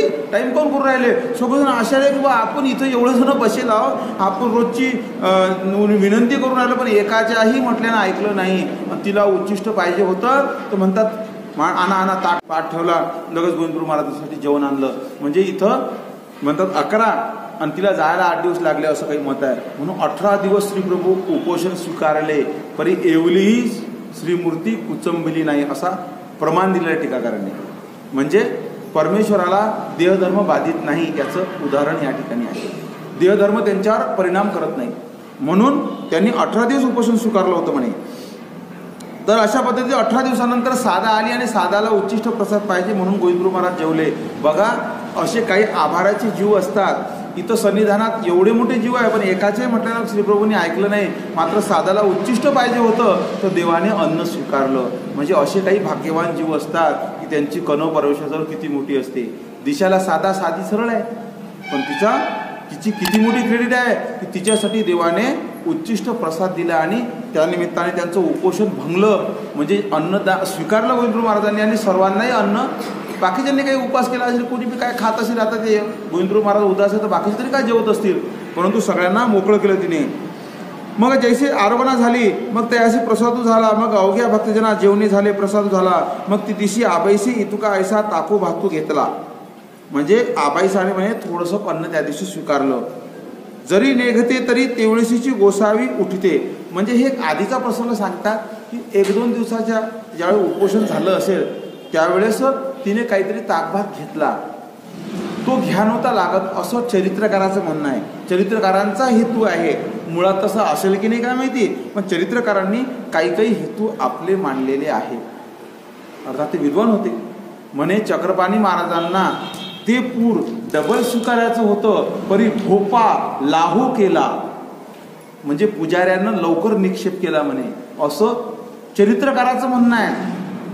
चक्रपाणी महाराजांनी जेव्हा कामाख्या निमित्त देह ठेवलं तर ते म्हणे स्वामींना परत स्वीकारायचं होतं पण त्या पुजाऱ्यानं पटकन निक्षेप करून टाकला म्हणे असं चरित्रकाराचं म्हणणं आहे. मला सांगा की परमेश्वराच्या प्रवृत्तीशिवाय काहीच करू शकत नाही कोणी, मग हा कसा काय ठेवणार आहे? त्याचीच प्रवृत्ती नव्हती असं म्हणा. पण तिथं चरित्रकारांना आपले मतं वाखाणले की भोपा लाहो केला म्हणजे पुजाऱ्यानं लाहो केला म्हणे लवकर. वांचून श्री प्रभूंना चक्रपाल महाराज स्वीकारायचं होतं. त्यांना जर स्वीकारायचं आहे तर कथरीनाथ जर उठू शकत नाही. कथरीनाथ जर ज्या कथरीनाथानं सांगितलं होतं की हरिपाळ वयाच्या 25व्या-27व्या वर्षी मरण पावेल आणि याचं देह एखादा सिद्ध साधक स्वीकारू शकते, तर त्या विशाल देवाने विनंती केली की दुसऱ्याला स्वीकारलं म्हणजे तुम्ही स्वीकारा. आणि तो ते स्वीकारायसाठी आलाही होता. मग त्याच्या हाती जर यांनी लागू दिलं नाही तर या भोप्याच्या मठानं ऐकतील काय. पण चरित्रकाराचा हेतू आहे असा की बा त्याने त्या पुजाऱ्यामुळे तो लवकर निक्षेप झाला असं त्याचं म्हणणं आहे वैयक्तिक. तर इथं या चरित्रकारांचंच म्हणणं आहे की बा त्यांनी जो तात्भात अगोदर जर घेतला नसता तर श्रीप्रभूंचं उदासी लवकर परिरलं असतं. असा एक प्रेमाचा मनुष्य म्हणजे स्वामींचं आबाईसावर विशेष प्रेम आहे. कारण ती अधिकारी आहे, तिला सेवा घडली स्वामींची, म्हणून जवळच्या माणसावर रुसवा जास्त असते. तर असा काहीतरी प्रकार असावा असं त्या चरित्रकाराचं म्हणणं आहे. मग उदासे परिरले, मग साधे गेली, दंडवते घातले, गोसावी त्याशी शेमालिंगन दिले. मग गोसावी म्हटले अवमेली आली आलीशी म्हणे तू आली माझ्या भेटीला, फार चांगलं झालं. म्हणजे श्रीप्रभूला आनंद झाला. म्हणजे दोन्ही अवताराची प्रसन्नता प्राप्त करणारी ही साधा आपल्या वराडाचं भूषण. म्हणजे अशी ही साधा होती, हिच्यावर दोन्ही अवतार प्रसन्न आहेत. गोविंदप्रभू महाराज आमचे स्वामी तर खूपच प्रसन्न आहे साधावर. साधासोबत जे लीळा करतात ना देव, ते लीळा कोणासोबतच करत नाही, लक्षात ठेवा. मुंग्याच्या हारीवरून स्वामी एक दिवस प्रसन्न झाले. मुंग्याची हारी अशा मुंग्या चालल्या होत्या एका लाईननं. तर स्वामीने असं पाहिलं तर साधा आली. म्हणजे जिची काय पाहिलं स्वामी तर बघा किती मस्त मुंग्याची रेल्वे गाडी चालली लाईन अशी मुंग्यांची. तर गोसावी म्हटले आम्ही हे पाहून प्रसन्न झालो, मागा तुम्हाला काय पाहिजे सांगा. म्हणजे फुकटात प्रसन्न कोणाच होत नाहीत ना. कणाशीच्या ब्राह्मणाला न्या लागलं, जीव खाऊ घालायला लागलं, आंघोळ घालायला लागली, स्नान घालावं लागलं, रडा पडा लागलं, दुःख करावं लागलं. आणि मग कुठे निघता रस्त्यात प्रसन्न झाली तिकडे भटू येतं काहीतरी मागा. पण इले काहीच नाही, मुंग्याची लाईन पाहिली आणि आम्ही प्रसन्न झालो, मागा काय पाहिजे. म्हणजे किती आहे की नाही भाग्यवान जीव. साध्याला काही तिथं सेवा करायला लागली काय, काही खाऊ पिऊ घायला लागलं काय, काहीच नाही. म्हणजे हे भाग्याचं लक्षण आहे ना. प्रसन्न झाले, मागा काय पाहिजे. तुमची मला काही मागता येत नाही. समजा असं थोडी तुम्ही वेडेपिशी आहे का, तुम्ही मागता येत नाही, मागा ना. काय मागावं बापरे समजत नाही. मागा आम्ही प्रसन्न झालो, मागता की नाही लवकर. तिकडे काय बाबा काय मागा, आपल्याला काही पाहिजे नाही, सगळं दिलं देवानं आपल्याला. म्हणजे जीजी ठीक आहे मग मला की नाही पुढे संबंध द्या. समजा असं बापरे येळावरून पेळाच खाल्ला. म्हणजे पुरुषसंबंध समजा साधे हो नेनून जरी आयुष्य मागितले, म्हणजे एवढा मोठा पुरुषसंबंध मागून घेतला आम्हाला न जाणता. बरं झालं तुम्हाला ज्ञान घेणं असतं तर काय प्रेम मागितलं असतं, आमची पंचायत झाली असती. किती आम्हाला आता जाता प्रेम. तर परमेश्वर सुद्धा आताच्या आता प्रेम नाही देऊ शकत, लक्षात ठेवा. कारण प्रेमोपाय घडवा लागेल पहिले, मग प्रेम द्यावं लागेल. आणि प्रेमोपाय घडण्यासाठी या देहातून जावं लागेल, पुढे तो घडेल किंवा पुढे उपाय तर घडवा लागेल. म्हणजे ताबडतोब प्रेम देता येते काय नाही. पुनर्संबंधाचं आश्वासन दिलं देवा नाही, ठीक आहे देऊ. पुनर्संबंध कधी होऊ शकते तुम्हाला, म्हणजे पुनर्भेट होणार. मग ते 2 दिवसानं होईल, 4 दिवसानं होईल, 4 महिन्यानं, 4 वर्षानं, 40 वर्षानं होईल, त्याच्याबद्दल काही नाही. पण आताच्या आता जर प्रेम द्या असं म्हटलं असतं तर स्वामीला सुद्धा शिस्तीत माघार घ्या. नागदेशानं अट्ट घेतलेला आहे. आग्रह जैसा प्रेमाचा घटी घेतला. नागदेशानं मात्र आग्रह घेतलेला आहे की मला आताच्या आता प्रेम पाहिजे. स्वामीला काही हरकत नाही, तू प्रेमाचा अधिकारी आहे, तुला मी प्रेम देणार, पण आम्हाला परमार्गाचं कार्य ते अजून करून घ्यायचं आहे, ते कर, पुढे तुझं प्रेम निश्चित. म्हणून टीकाकारांनी पक्ष मांडला. भटोबासा 12 वर्षा संबंध पक्ष त्याच्या आधारेच मांडला त्यांनी. म्हणजे त्यांनी ठामपणे सांगितलं की भटोबास 12 वर्ष पुन्हा संबंधाला गेले म्हणून. मग एवढं कन्फर्म कशावरून याच्यावरून सांगितलं, कारण फक्त ती मर्यादा आहे 12ची, त्याच्यानंतर पुन्हा संबंध होणारच येतात त्यांना. म्हणून भटा 12 वर्ष असा पक्ष आहे. तर सांगायचं तात्पर्य या ठिकाणी एकच आहे की परमेश्वर प्रसन्न होणे काही साधारण गोष्ट नाही. आणि साधेवर विशेष प्रसन्न आहेत देव. गोविंदप्रभू महाराज तर हे प्रसन्न आहेतच.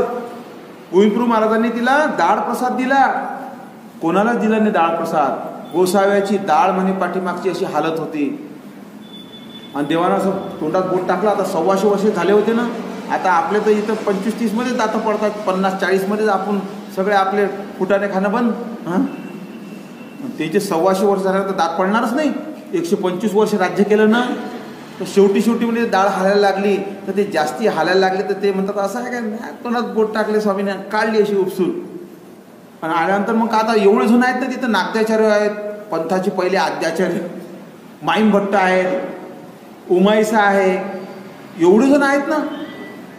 माईम भट्ट आहेत, महादाईसा आहे, बाईसा तर नाही आहे पण आबाईसा आहे, एवढे सगळे आहेत. कोणाला तरी द्यायला पाहिजे ना.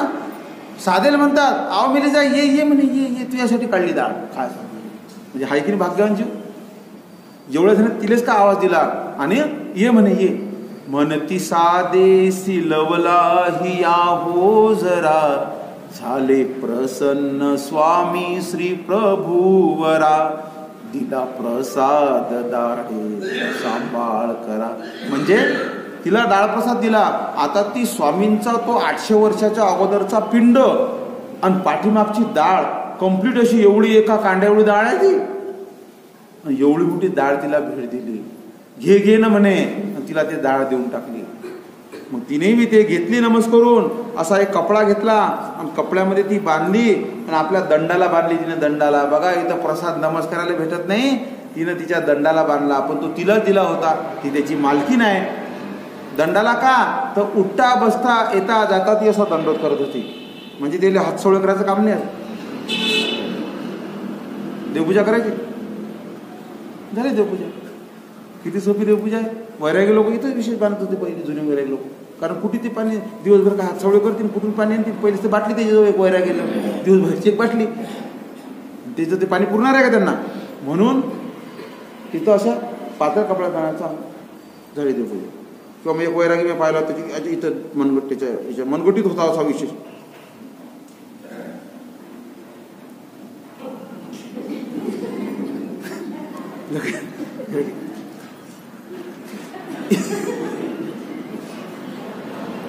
एक गाठी झाली गेली बरं, चांगली गोष्ट आहे. तर अशा पद्धतीमध्ये सांगायचं तात्पर्य की वेगवेगळे विचार असतात, परंतु तिने कपड्यामध्ये बांधली मात्र आणि दंडाला हे म्हणजे नमस्कारासाठी. आणि तो डाळ प्रसाद बंधूंनो तिला दिलेला प्रसादाचं महत्व लक्षात घ्या. प्रसाद ज्याला दिला, ज्या स्थितीत दिला तो तसाच पाहिजे, त्याच्यात गडबड करता येत नाही. मग साधाला जर दिलाय तर तो साधा आता जोपर्यंत कोणाला प्रसन्न होऊन देणार नाही तोपर्यंत प्रसन्नता जाणार नाही. एखाद्यानं चोरून घेतला किंवा तिथून हिसकून घेतला तर प्रसन्नता जात नाही, प्रसन्नता खलास झाली.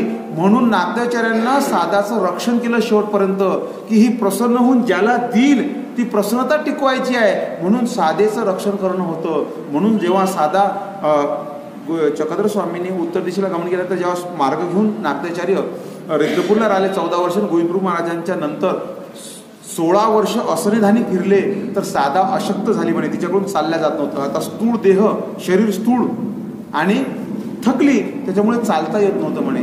तर नाट्याचार्य म्हणतात हिला जर कधी आता एखाद्या ठिकाणी ठेवतो तर हिचं रक्षण कसं काय शक्य आहे. कोणीची सेवा करेल. आणि परत ही ज्या ठिकाणी सरेल त्या व्यक्तीजवळ हिच्याजवळ प्रसाद आहे. प्रसादच नाही, तिला आणखी केश कळापी दिलेला आहे बरं काय. हे प्रसाद बघा हिलाच भेटलेले आहेत. कसे किती प्रसन्न आहे या गोविंदप्रभू महाराजांची विचार बघा. एक दिवस त्यांचे केस विचारले, एवढा गुच्छा निघाला. तिला म्हणतात आवामीने घे घे ना म्हणे. म्हणजे आबाईसाने केस विचारले, तिले काही नाही आणि तिला म्हणतात घे केस. म्हणून तिला केश कळापी तिलाच, दहाळ तिलाच, सुपारीचा बी तिला सुपारी. काय झालं माहिती आहे काय, ते तांबूळ खायचे श्रीप्रभू, पानाचा चोथा मोठा तोंडात. आणि मग काय करायचं, डोळो पालखीत बसान चला. तर मग पालखीत बसताना बाहेर निघायच्या वेळेस संन्यासी आपण मग काहीतरी व्यवहार पाळा म्हणून काय करतात, त्या दरवाजाच्या तो माधराचा दरवाजा आहे त्याच्याजवळ त्या भिंतीवर पीक थुकतात ते तोंडातली तांबूळाची. तर आता काय होईल, या साधाला की नाही हिच्याकडून ते पालखीसोबत फिरता येत नव्हतं. मग हिला कोणतं काम दिलं होतं की श्रीप्रभूची पालखी जाईल तेव्हा एक दरवाजा असा ढिला होता, तो की नाही असा सोडला की तो जाऊन असा अर्ध्या मधात येऊन जायचा. तर हिला सांगून ठेवलं की तो भीतीला पक्का धरून ठेवायचा. बघा एका काय काम लावले होते. तर मग काय हो माहिती आहे काय, तो दरवाजा इकडे भिंतीला लावला की स्वामी काय करायचे, त्या भिंतीवर ते तांबळाचे पिंक टाकायचे, सगळ्या भक्तींना प्रसाद घ्यायचे. हे मनातच दुःख करे गेले का आपल्याला हे दरवाजा धरायचं काम दिलं ना, जाता येईल ना काही करता येईल, तो प्रसादही भेटत नाही. पण दुःख हे महत्वाचं ठरलं. एक दिवस श्रीप्रभू महाराजांनी काय केलं, सगळा तांबूळ थुकला पण एक सुपारी म्हणे दातामध्ये धरून ठेवली म्हणे. तिकून आल्यावर ती काढली दिली म्हणे, घे तुझ्यासाठी राखीव शीट ठेवली, राखीव तुझ्यासाठी राखीव घे म्हणे. सुपारीचा प्रसाद दिला आणि ते जावळी पिढीमध्ये हटते तो. तर तिला सुपारी, केशकळा, नख सगळं म्हणजे तिलाच, दुसरे कोण नाही काय, तिलाच सगळं हे मान. म्हणजे प्रसन्नता होती म्हणून, बाकीच्यांवर तेवढी नव्हती म्हणून तिला विशेष असे प्रसाद दिलेले आहे. म्हणून केशकळा तिच्याकडे आहे, डाळप्रसाद तिच्याकडे आहे, त्यानंतर सुपारी तिच्याकडे आहे आणि नखही तिच्याकडेच आहे. मग हिच्याकडे 4 प्रसाद आहे. मग नागदेवाचार्यांनी काय केलं बघा, असा विचार केला की जर सादाला एखाद्या घरी जर ठेवलं आणि ही जर एखाद्या घरी सरली तर हे 4चे 4 प्रसाद तो मनुष्य हडप करून टाकेल.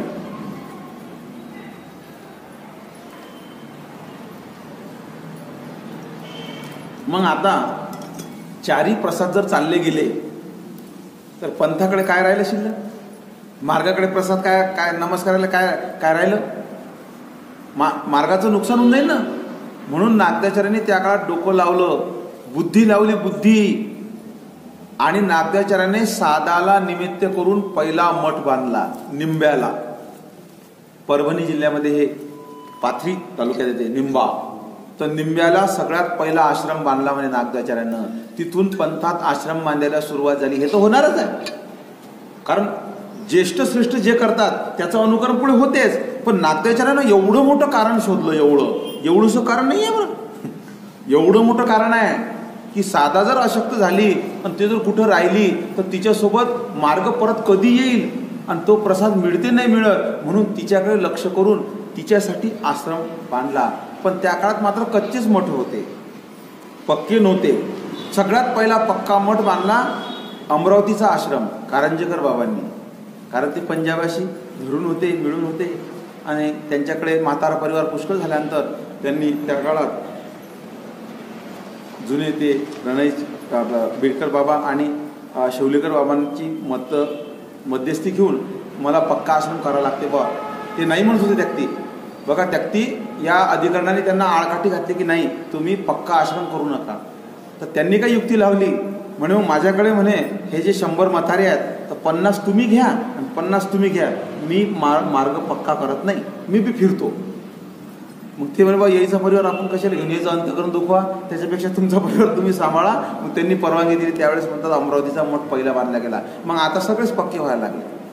तर पहिला मात्र कच्चा जो आहे तो निंब्याला नागदेवाचार्यांनी बांधला आणि सादाला ठेवलं. मग आता सादा आहे तर तिच्या सेवेसाठी 4 जण ठेवणे आलेच. मग अशा पद्धतीत तिथं जे म्हातारे आहेत ते तिथं ठेवून दिले आणि जे तरुण आहेत त्यांना सोबत घेऊन अटनाला निघाले. मग आता काय होते, तसंही म्हणे मार्ग कोणासाठी आहे म्हणतात, म्हणे म्हातारे जे आहेत त्यांच्यासाठी आणि जे शिक्षण घेऊन राहिले ब्रह्मविद्येचं त्याच्यासाठी, तरुणांसाठी नाही आहे. मग आता शिक्षण घेणारे जे विद्यार्थी आहेत ते शिक्षण घेतात, म्हातारे जे आहेत ते आपला धर्म करतात स्मरण चिंतन. पण मग याच्या सेवेसाठी तर तरुण मंडळी ठेवाच लागेल ना परत. म्हणजे आला की नाही प्रश्न परत तिथं. म्हणजे असे नियोजन पक्क बरोबर केले जाते, पण त्यात अडचणी कशा निर्माण होतात. आता म्हातारा जर आहे त्याच्या सेवेसाठी तरुणच ठेवा लागेल. शिक्षणारे विद्यार्थी आहेत, पहिले ते घरी शिकवत होते त्यांना क ख ग ग पासून. सवसरचे बाबा ज्यावेळेस पोथी करायचे त्यावेळेस ते प्रवृत्ती म्हणत नव्हते, प्रवृत्ती शब्द यायचे युगात. माया परमेश्वराची प्रवृत्ती जाणे. तर आम्ही एक दिवस मामांना विचारलं बाबा असं अस्पष्ट का बोलतात. तर ते निवृत्तीने म्हणता येते, निवर्ती म्हणायचे ते. का की त्यांना घरी शिकवलं जायचं आणि घरी शिकवल्यामुळे उच्चारण स्पष्ट येत नव्हतं, हे त्याचं कारण होतं.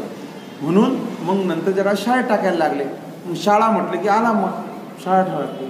तर असे कारणं घडले त्याला.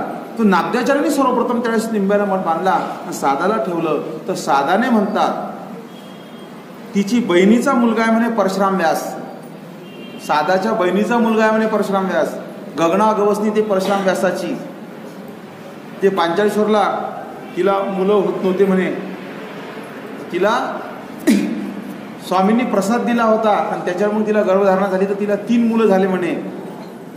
तर त्या म्हणजे हिचा नातू म्हणा, तो नातू पंतू पुढचा म्हणा, तर त्याच्या घराण्यामध्ये परशुराम व्यास जन्मले. तर परशुराम व्यासाला आपल्या बहिणीचा मुलगा आहे की नातू आहे म्हणून त्याला सादाने देहांत समयी तो डाळ प्रसाद आपल्या हातातला काढला आणि त्याच्या हातामध्ये बांधला. परशुराम व्यासांच्या लहानपणी म्हणजे प्रसन्नता परशुराम व्यासाकडे गेली तिच्या थ्रू. आणि मग परशुराम व्यास पंथाचे 4थे आचार्य झाले. पहिले नागदेवाचार्य, दुसरे भायदव व्यास तिसरे कवीश्वर व्यास आणि चौथे परशुराम व्यास. आणि परशुराम व्यासांच्या काळात पंथाचा खूप विस्तार झाला म्हणे. गगनागवस्थी ते परशुराम व्यासांची, तिथून त्यांनी पंथाला खूप विकसित केलं आणि त्यांच्यामुळे पंथ खूप गाजला. नवीन दिशा मार्गदर्शन त्यांच्यामुळे मिळालं असं म्हटलं जाते. आणि तिथून ह्या परंपरा सुरू झाल्या. म्हणून परशुराम व्यासाची रूढी आणि गुजरशी व्यासांची मार्गरूढी असं म्हटलं जाते. तर या ठिकाणी सांगायचं तात्पर्य एकच आहे की साधेला निमित्त करून पहिला निंब्याला मठ झाला आणि तिथून मग मठ बांधण्याची प्रथा सुरू झाली. कारण स्वाभाविकपणे एखाद्या गोष्टीचं अनुकरण झालं की ती गोष्ट मग पुढे तशी करावीच लागते. ती स्वाभाविकपणे होते म्हणे. त्याचं अनुकरण करतात. वृद्धानुक्रमे वर्तावे असं म्हणतात ते. त्यांचं अनुकरण, ज्येष्ठाचं अनुकरण कनिष्ठ लोक म्हणजे नंतरचे ते करणारच त्याच्यात स्वाभाविकपणे. म्हणून नंतरच्या काळामध्ये मग त्याला वाव भेटला. प्रत्येक गोष्टीचं तसंच आहे.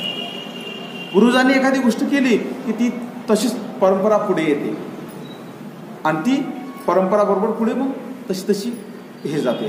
तर अशा पद्धतीमध्ये त्या ठिकाणी तो मठ झाला आणि साधा त्या ठिकाणी राहिली. नंतर मग तिथून नाट्याचार्य अधूनमधून वाटण्याला जात होते. मात्र चातुर्मासी कारणे मग तिथे येत होते. असं जाणं चालू राहिलं. नंतरच्या काळात मग आणखी दुसरे आचार्य झाले, त्यांनी दुसरे मठ बांधले. तर अशा पद्धतीमध्ये मग ती जी आहे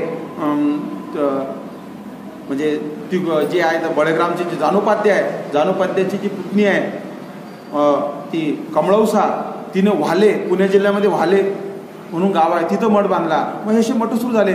महादाईसाने नवगाला मठ बांधला. महादाईसाने नवगाला बांधला, जे पायला डावरा झाला होता. तर अशा पद्धतीमध्ये मग तिथून सुरुवात झाली त्याची. तर सांगायचं तात्पर्य या ठिकाणी एकच आहे की साधावर देव खूप प्रसन्न होते आणि म्हणून साधाचं रक्षण करणे म्हणजे प्रसादाचं रक्षण होतं. हे नागदेवाचार्यानं सर्वात मोठं कारण लक्षात घेऊन मठाची स्थापना त्या ठिकाणी केली. साधेला डाळ प्रसाद दिला, नख प्रसाद दिला, त्यानंतर फोडी दिल्या. अशा पद्धतीमध्ये तिला हे सर्व प्रसाद देवाने दिले आणि ते तिच्याकडे होते. म्हणजे ही एक अशी आगळीवेगळी महिला आहे स्वामींच्या सन्निधानात की जिच्यावर देवाची प्रसन्नता. इथं नागदेवाचार्यांना प्रसाद नाही, इथं माईम भट्टाला नाही, तो साधाला मिळाला. तिकडे इंद्रभट्टाला मिळाला कुठा आणि इकडे गोविंदप्रभू महाराजांचे सगळे प्रसाद. पण हा डाळ प्रसाद जो आहे हा आजही याच्या नंतर खूप मोठा इतिहास आहे. म्हणजे डाळप्रसादाचा इतिहास काही छोटा नाही आहे, खूप मोठा आहे म्हणे. परशुराम व्यासांना ती प्रसन्नता आलेला डाळप्रसाद परशुराम व्यासांनी नंतरच्या काळामध्ये त्यांची जी पट्टशिकीन होती सुंदर बोलायसा, ही विद्वान निघाली आणि आपली पट्टशिकीन आहे बा, विद्वान आहे म्हणून त्यांनी तो डाळप्रसाद तिच्या हातात बांधला. मग तो तिच्याकडे होता. पण ती दुर्दैवाशी असं झालं म्हणे, शोकांतिका आहे आपली पंथाची की पैठणकडे जाताना, औरंगाबादून पैठण जाताना बेडकीन नावाचं गाव आहे. या बेडकीन नावाच्या गावाला यवनांची धाड आली. त्या धाडीमध्ये ती सापडली. सापडल्यामुळे तिच्यासोबत तो जो डाळप्रसाद होता त्याच्यापूर्वी एक अशी घटना घडली की वाले येथून कमळाऊसा भेटीला आली होती परशुराम व्यासांच्या. आणि कमळाऊसाने परशुराम व्यासांना प्रसन्नतेपूर्वक त्यातला अर्धा डाळप्रसाद मागितला होता. तर परशुराम व्यासांनीही तो प्रसन्नतेने दिला होता.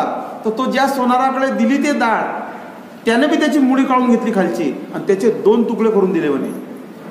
तर एक तुकडा होता सुंदर बोलायसाकडे आणि एक गेला तिकडे त्या कमळाऊसाकडे. आणि नंतर बेडकीनला हिला यवनांच्या धाडीत सापडली. तिच्यासोबत तो अर्धा डाळप्रसाद नष्ट झाला. मग परशुराम व्यास दुःख करायला लागले, रडायला लागले. तेव्हा ती कमळाऊसा परत आली भेटायला. ती म्हणे मला देवानं बुद्धी दिली की तुम्हाला प्रसाद मागावा, तर कदाचित हेच कारण होतं म्हणून मला तसं आलं. तुम्ही दुःख करू नका, तुम्ही प्रसन्न होऊन मला अर्धा दिला ना, तर मी तुम्हाला अर्ध्यातला अर्धा आणखी प्रसन्न होऊन देते. म्हणजे अर्धा कायमचा गेला. मुळी सोनाराकडे आहे. सोनाराची पोरगी धार्मिक निघाली गौराईसा, तिने ते मुळी घेऊन ते अनुसरली पंथात. म्हणजे आला परत इकडे तो अर्धा मात्र जो होता त्याचे मग 2 तुकडे झाले. एक गेला कमळाऊसाकडे, एक परशुराम व्यासाकडे. तर नंतर मग कमळाऊसाचा करता उपाध्य कुळामध्ये कुठं गेला देव जाणे, माहिती नाही. पण मग इकडचा जो होता परशुराम व्यासाचा त्यांचे आणखी म्हणे तुकडे झाले म्हणे 4. त्यापैकी एक पायगणपिढीमध्ये, एक कारंजकरमध्ये आणि एक खामनेकरांमध्ये. परत एक कुठं गेला अंजनगावकराकडे होता म्हणतात, त्यांचा चोरी गेलाय काय झाला देव जाणे. तर तो परत गायब झाला. म्हणजे अशा पद्धतीमध्ये तोही गेला. म्हणजे अशा एका माध्यमातून हे बरेच असे काही त्याच्या घटना घडल्या आणि तो गेला होता, असं दाळप्रसाद इतिहास आपल्याला वृद्धाश्रमामध्ये पाहायला मिळते, इतिहासामध्ये पाहायला मिळते. तर या ठिकाणी असे हे प्रसाद हिला दिलेले आहे. म्हणजे या साधेवर देव प्रसन्न होते गोविंदप्रभू महाराज, आणि स्वामीही तिच्यावर प्रसन्न झालेले आहेत मुंग्यांची आरी पाहून, आणि त्याच्यानंतर मी तिच्यासोबत खूप प्रसन्नाची लीळा आहे. एक दिवस तर स्वामींनी, हे झाली गोविंदप्रभू महाराजांची प्रसन्नता, आमच्या स्वामींची प्रसन्नता साध्यावर किती मोठी होती की साधेला एक दिवस स्वामींनी पूजावसर झाल्यानंतर स्वामी म्हणतात, साधे हो, ही माळ घ्या, तुमच्या गळ्यात आम्ही माळ टाकतो. देवानं माळ तिला गळ्यात टाकून दिली, तिला गंध लावलं, आणि तिला म्हणतात की जा, काही घाबरू नका. आता विधवा स्त्रीनं गंध लावू नये, माळ घालू नये, कारण पती मरण पावला, ती रणकी झाली. पंचरंडा आला, पंचरंडा गेला, देवगावचा ब्राह्मण, त्या काळची प्रथा. तर स्वामींनी सांगितलं की जा, मार्केटमधून जा, काही घाबरू नका, कोण जर माळ मागितली तर द्यायची नाही, तर आम्ही दिली तुम्हाला, आणि काहीच भ्यायचं नाही म्हणे. स्वामींनी तिला सांगितलं, तिला स्वामींनी तिला माळ घातली आपली आणि चालली बाजारातून. ते पण दादूसाला ते दिसली. दादूस म्हणते, हा आपल्या काकूचा तर ताल पावायला जाऊन झाला, तिचा पुतण्या आहे तो, दादूसीचा पुतण्या आहे. तो म्हणते, आता तो जाणकार आहे थोडा, बोलते, प्रवचन करते, सांगते, मग त्याच्यामुळे साधा धर्मी लागली आहे, त्यामुळे साध्यानं ते दिसली. म्हणे अरे पण हे काय एलो, तुला हे कसं काय, कुठून आणले तू हे माळ? तर म्हणे, ही माळ स्वामीने दिली मला. म्हणे असं काय? म्हणे ही एवढी चांगली माळ आहे, असं करणं, म्हणे मला दिली माळ, म्हणजे मी माळ घालून जाईन, जरा माझं वजन वाढीन समाजात, की बाबा मी विद्वान माणूस आहे, असं तसं माझं पूजन. ती काय म्हणे, अजिबात नाही, मला स्वामीने सांगितलं की हे माळ तुम्हीच घाला, कोणाला द्यायची नाही म्हणून. तो म्हणजे असो, म्हणजे इले काही येत नाही तरी इले माळ दिली, आणि मी एवढा विद्वान माणूस मला दिली नाही. तर राग आला. तो काय म्हणते, आईसे आमचे गोसावी, म्हणजे आमच्या गोसाव्यांना काहीच कळत नाही, कारण बापाची एक गोष्ट जर मुलाला पटली नाही, तो मुलगा बापाला येण्यात काढते की नाही. हां, एक पोरगा म्हणे, आमच्या पुढेला काहीच समजत नाही. थोड्या वेळा त्याचा बापाला म्हणे, आमच्या काटेला काहीच समजत नाही. मी म्हटलं आता दोघेपैकी समजते पुरायला. म्हटलं ते दोघं जण बाहेर गेले, ते बाई आली, म्हणजे दोघे कसे जायचं.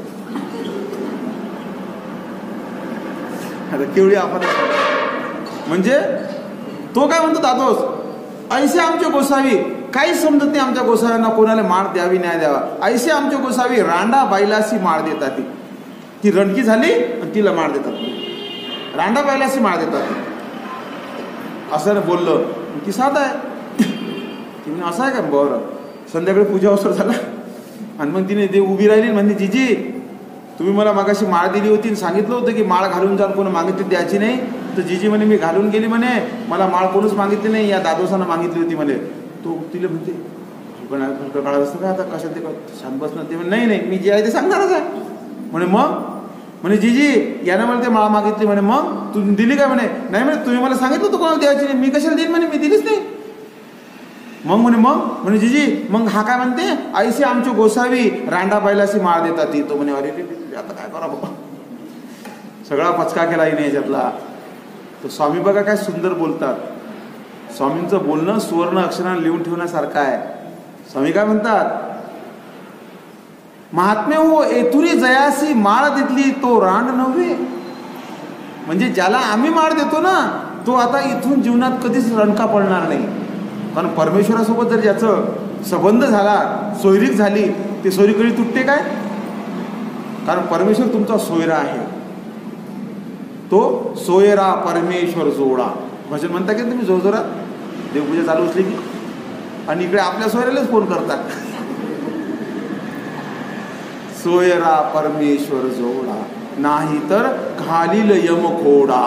म्हणजे लावलं फोन लावते, म्हणजे आपण खरंच सोयरा परमेश्वर धरतो काय? नाही, फक्त वाचेना धरतो, हातून सोयराच धरेल असते. वेळा सोयऱ्याशिवाय जमत नाही आपल्याला काही. तुम्ही आम्ही सोमा, मी तुम्हाला काही नाव ठेवत नाही. बाईसा सुद्धा काय म्हणते, बाबा जेऊरला चला. काय म्हणते बाईसा, जेऊरला चला. असं म्हणतात, बाई जेऊरला जायची प्रवृत्ती नाही. बाईसा म्हणते, बाबा का बरं, आपण माहित नाही, आपल्याला इकडे जाणं का तिकडे जाणं का, मग जेऊरला जाऊ ना. आणि जेऊरला आहेत ना ते बाई, हाय की नाही पंचे, जेऊर मार्गी. स्वामी म्हणतात बाई येतं प्रवृत्ती नाही, आम्हाला पाप विनाशनाला जायचं आहे. म्हणजे डोंगरगाव, वांबरीकडे जाताना डोंगरगाव रस्त्यात पाप विनाशन म्हणजे पाप नाश करणाऱ्या स्थानाला जायचं आहे. ते म्हणते जिजी नाही, या वाटा जावा.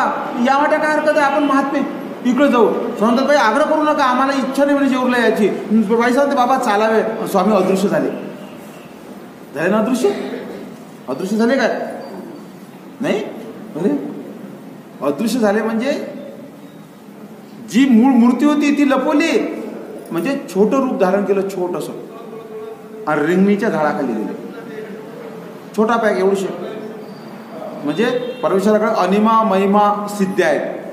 अनिमा सिद्धीनं छोटे होतात, महिमा सिद्धीनं मोठे होतात. तर अनिमा सिद्धीनं छोटे झाले म्हणे.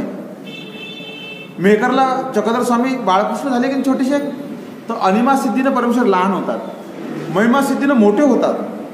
मेहकरला दोन्ही वेळा केल्या देवानं. ज्यावेळेस बोनेबाईला कृष्ण महाराजांचं दर्शन द्यायचं आहे गोकुळाष्टमीला, तर लहान बाळकृष्ण झाले अनिमा सिद्धीनं. आणि बोनेबाईच्या गुंफ्यात चोर घुसला, तर चोराला भीती दाखवण्यासाठी स्वामी महिमा सिद्धीनं डबलचे झाले म्हणे. दोन्ही मूर्ती वाढीनली म्हणजे डबल झाले म्हणे. 5 फुटाचे तर 10 फुटाचे झाले म्हणे. खोकलल्याबरोबर चोरानं पाहिलं, हा कोण आहे असं त्यानं पाहिलं. म्हणे 10 फुटाचा माणूस. 10 फुटाचा माणूस म्हटल्याबरोबर चोर असा पळाला बंधूंनो, कारण त्याने जीवनात 10 फुटाचा माणूसच पाहिला नव्हता. मिथून तो असा घाबरला असेल तो, आणि घाबरल्यानंतर एकदम त्या घाबरण्यास काय जीव गेला काय भीती. आणि कोणी भेटायला आला तर हे एकच म्हणत असेल 10 फुटाचा माणूस. जीवनात एकच पाहिलं 10 फुटाचा माणूस. असे स्वामींची दोन्ही श्रीमूर्ती वाढले महिमा सिद्धीनं. तर इथं देवाने काय केलं, अनिमा सिद्धीनं छोटे झाले आणि रिंगणीच्या झाडाखाली जाऊन थांबले. आणि मग बाईसा पडल्या स्वामी गेले म्हणून. मग दायंबा आले, हे आले सगळेजण. मग स्वामी प्रकट झाले. मग स्वामींनी त्यांच्या डोळ्यात पाणी वगैरे टाकलं, पुरटीला हात लावला. मग बाईसानं डोळे उघडले. म्हणजे बाबा तुम्ही कुठे गेले होते? स्वामी म्हणतात आम्ही या रिंगणीच्या झाडाखाली गेलो होतो. तुम्ही आग्रह का करता? तुम्ही आग्रह का करता? म्हणजे जी ठीक आहे बाबा म्हणे माझे चुकलं म्हणे, मी आता आग्रह करणार नाही म्हणे. बाईसा अशी शिस्तीत माघार घेते पण डबल करते काय. बऱ्याच ठिकाणी बाईसांनी आग्रह करेल. तिकडे मग जांभू खेळायला जायच्या वेळेस तिकडे हरणीचं देव म्हणतात, हरणाचं देव म्हणतात. म्हणजे तिथून मात्र कोळीला निघाले आणि तिथं जांभू खेळायला चला म्हणे. तिथं बी आग्रह धरला. तर स्वामी म्हणतात बाई आग्रह नका धरू, नाही ते एक हरणाचं देव स्वीकारीन म्हणे. एका हरणाची दवडण्याची कण होती, त्याच्या शरीरात घुसू म्हणे आम्ही. मग बाईसा घाबरल्या. म्हणजे सांगायचं तात्पर्य की सोयरिकांना आपल्या नातेवाईकांना भेटण्यासाठी बाईसाने आग्रह केला, तो देवाला सहन झाला नाही. कारण देवाची प्रवृत्ती त्यालाच नव्हती. एरवी देव सावतबारला दाई नाईक तिचाच भाषा आहे, बाईसाचाच भाषा आहे. स्वामीला सावतबारला जायची इच्छा होती. जिने म्हटलं जीजी, बाईसा म्हणते बाबा मग माझ्या भाषेला निरोप देऊ का? स्वामी म्हणतात द्या, कारण स्वामींची इच्छा होती. तर ठीक आहे. पण स्वामींची इच्छा नसताना तर चाल म्हटलं नाही स्वामी, कारण परमेश्वर कोणाच्या अधीन राहतील काय? आपण कौना अधीन व्हावे नाही, आपल्या अधीन कौना ते करावे नाही. जीव परमेश्वर अधीन व्हावे. त्यामुळे परमेश्वराच्या अधीन जर आहे तर तुम्ही परमेश्वर कोणाला अधीन करत नाही म्हणून देवानं नाही म्हटलं. मग वांचून नातेवाईकाकडे गेले बरेच वेळ. स्वामी त्यांच्या दायनायकाच्या तिथे गेले, मार्कंडासोबत होता. बऱ्याच ठिकाणी बाईसाच्या संपर्कातलं कोणी आता स्वामी गेलेले आहे. परंतु आवर्जून बाईसानं म्हटल्यानंतर स्वामी जात नाही, प्रवृत्ती नसल्यामुळे. तर म्हणून परमेश्वर हा सिद्धांत सोयरीक परमेश्वरासोबत आहे. की परमेश्वर जर तुम्हाला सोयरिकेमध्ये मिळाला तर तुमची सोयरीक पक्की झाली. आता अनंत सृष्टी, अनंत योगी, अनंत जन्मी ते सोयरीक तुटणार नाही म्हणे. ती सोयरीक सतत राहणार. बाई तुमचा तो नित्यपती की, बाई तुमचा काही मृत्यूपती, तुमचा तो नित्यपती की. एकाईसा प्रसंग आहे पैठणला की एकाईसा सकाळून उठून थंडीच्या दिवसात गंगेवर स्नान करायला गेली. स्वामींनी पाहिलं की एवढ्या कडाक्याच्या थंडीत जाऊन गंगेवर स्नान करून येऊन राहिली. सारंग पंडिताला विचारलं जवळ की कारण म्हणे ह्या बाया स्नान करून करतात. म्हणजे जी या विधवा स्त्रियांनी स्नान करावं असं शास्त्र सांगते, आणि म्हणून एकाईसा विधवा आहे तिला स्नान करावंच लागते, म्हणून ती स्नान करायला गेलेली आहे. ती स्नान करून तिकडून आल्यानंतर स्वामींच्या जवळून चालली, म्हणून तिने स्वामींना दंडोत केलं. तर स्वामी चिंतेत पडले. स्वामी म्हणतात बाई तुम्ही स्नान का करा? एवढ्या सकाळून उठून ही स्नान करायची काय गरज आहे थंड पाण्यात? म्हणजे जी आम्ही विधवा स्त्रिया, आम्हाशी शास्त्र विहित स्नान, की आम्हाला शास्त्रानं सांगितलं की स्नान केल्याशिवाय काही विधिविधान करायचं नाही. तर स्वामी का म्हणतात बाई तुमचा काही मृत्यूपती, जो पती मरण पावला आणि तुम्हाला वैधव्य प्राप्त करून दिलं आणि त्याच्यामुळे हे तुम्हाला सकाळून उठून स्नान करून हे कर्मकांड करायची सुरुवात ज्याच्यामुळे करायला लागू राहिलेली, तो मेलेला पती खरंच तुम्हाला असं वाटते काय तो तुमचा पती आहे? बाई, तुमचा काही मृत्यूपती, मेलेला पती तुम्हाला पती वाटते काय? नाही, तुमचा तो नित्यपती की. पती शब्दाचा अर्थ तुम्हाला एकच माहित आहे, पती तसं नाही. पती म्हणजे पत राखणारा, ठेप ठेवणारा, तुमची बाजू लक्षात घेऊन तुमच्यासाठी नेहमी उभा राहणारा. म्हणजे द्रौपदीला 5 पती होते. सर्वश्रेष्ठ धनुर्धर, गांडीवधर अर्जुन, गदाधर भीम, भालाधर युधिष्ठिर, ज्योतिषतज्ञ आणि सुंदर असा नकुल सहदेव, असे 5 पती. पण 5ही पती वेळेवर कामात पडले नाही. वस्त्रहरणाची पाळी आली तर एकही पती पत राखत नाही. कोण पत राखली? परमेश्वराने. म्हणून देव काय म्हणतात, बाई तुमचा तो नित्यपती की. अनंत सृष्टी, अनंत युगी, अनंत जन्मी तुमची तो पत राखू शकते. म्हणून हा पतीचा अर्थ आहे. पती म्हणजे हाच पती नाही. म्हणून परमेश्वराचा आणि जीवाचं पती पत्नीचंही नातं आहे. म्हणून बाई तुमचा तो नित्यपती की. यावर युगधर्म निरोप केला. युगधर्माचा प्रकर्मश आहे. तर अशा पद्धतीमध्ये परमेश्वर हा तुमच्यासाठी नित्यपती आहे. आणि नित्यपती सोबत जर तुमची सोयरीक झाली तर ते सोयरीक तुटतेच नाही. म्हणून देव म्हणतात, येथून जयासी माळ दिली तो राण नव्हे. तो जीव आता कधीच रणका होणार नाही, कारण त्याला नित्यपती मिळालेला आहे. म्हणून असाही अर्थ या ठिकाणी निघते. आणि जीवासोबत बोलतात, येथुनी जयासी माळ दिली तो रांड नव्हे. म्हणजे तो जीव, इथं शरीराशी घेणदेण नाही आहे. इथं बाईचं देह किंवा पुरुषाचा देह असं नाही आहे काही. तो म्हणजे पुल्लिंगी बोलून राहिलेले आहे. म्हणजे त्या बाईला जरी दिलं तर त्या बाईच्या शरीरामधला जो जीव आहे तो पुल्लिंगीच आहे. तो काही स्त्रीलिंगी नाही आहे. शरीर फक्त स्त्रीलिंगी आहे, जीव तर पुल्लिंगीच आहे. स्वामी म्हणतात, तुमचा काही जीव मा तयाच्या काही जीवलिया. म्हणजे तुमच्या देहामध्ये व्यापक जीवात्मा पुल्लिंगी आहे आणि स्त्रियांच्या देहामध्ये व्यापक जीवात्मा काही स्त्रीलिंगी आहे. तिथं सारंग पंडिताला बोलले देव, तो म्हणते, देखिल्या कैसिया गुलगुलिया बैसल्या असती सातसिया परवडिया वेढुनी, अवघ्या नेऊनी घालीजी तेलंग देशा आणि कांडवावे कोदे. असं सारंग पंडितानं म्हटलं म्हणे त्या स्त्रियांना पाहून. तर स्वामींना राग आला की बघा, म्हणजे त्याचं म्हणणं आहे की विद्वान आम्ही आहो, शास्त्राचे जाणकार आम्ही आहो, येईले काय येते हां, आणि बसल्या मोठ्या इथं ज्ञान ऐकायले, असं तो तुच्छतेने बोलला. तर स्वामींना राग आला. आणि म्हणून स्वामी म्हणतात आल्यावर की तुमचा काही जीव मा याचा काही जीवलिया. म्हणजे तुमचा जीव पुल्लिंगी आणि यांचा काय स्त्रीलिंगी आहे काय? नाही, तुमच्या जीवामध्ये व्यापक जीवात्माही पुल्लिंगीच आहे, यांचाही तोच आहे असं म्हटलं. म्हणजे तो रांडणार, म्हणजे त्या जीवासोबत नातं लागला आता देवाचं, आणि तो कधीही रणका होणार नाही असं स्वामी सादाच्या प्रसंगावर सांगून राहिलेले आहे. म्हणजे ही सादावर देवाची प्रसन्नता आहे त्या ठिकाणी. आणि तिला माळ दिली, तिला प्रसाद दिला, तिला स्वतः जीव घालतात आपल्या समोर जीव घालतात सादाला. एक दिवस स्वामी सकाळी थोडे उशिरा जेवले, त्याच्यामुळे स्वामीला दुपारून भूक नव्हती. स्वामी जेवलेच नाही, तसेच झोपले. उठल्यानंतर बाईसा म्हणते, बाबा तुम्ही दुपारी आज वेळी आपलं पिढाहार केलंच नाही, हे घ्या थोडंसं जेवण करा. तर स्वामी म्हणतात, बाई तसं तर आम्हाला काही भूक नाही आहे, पण साधा आली, आता येथून साधा जोगी अशी पाणी पात्र दिजेल, आणा ताट. म्हणजे स्वामीला जेवायचं नव्हतं, साधाला द्यासाठी ताट बोलावलं आणि तिला समोर बसवलं. एक घास आपण खातात, एक घास तिला देतात, एक घास आपण खातात. का बरं? एवढे जण होते सगळे समोर, कोणाला बोलावं लागत होतं. पण नाही, येथून साधा जोगी अशी पाणी पात्र दिजेल. म्हणजे बघा, हे एक साधावर एक स्वतंत्र प्रवचन होऊ शकते. किती तिची दोन्ही अवताराची प्रसंग किती सुंदर मिळवलेली आहे तिने त्यातली. आणि अशी लीळा करतात. स्वामी जोगेश्वरीला असताना साधाला काय म्हणतात की, साधे हो, हे बघा पलीकडे पैठण नगर दिसून आलं काय? ते म्हणते, हो जिजी दिसून आलं. म्हणे, मग तुम्ही पैठण नगरीमध्ये राहसाल का? तुम्ही या पैठणला राहता का तुम्ही? ते म्हणे, जीजी मी पैठणला राहत नाही. स्वामी म्हणतात, का बरं? म्हणे, जीजी ते पैठण असं खाली वर आहे म्हणे, असं वर आहे खाली आहे म्हणे. मग स्वामी म्हणतात, मग त्याचा काय संबंध? म्हणे, मी जाडीबाई, मला ते चढलेले त्रास, उतरेले त्रास. जीजी त्याचे जे टेंके म्हणे चढता उतरता माझं म्हणे त्रास होते माझ्यात, म्हणून म्हणे मला इथं नाही राहायचं म्हणे पैठणला. म्हणतात मग असं मग कुठे राहायचं आहे तुम्हाला? जिजी मी रिधोरा असेल.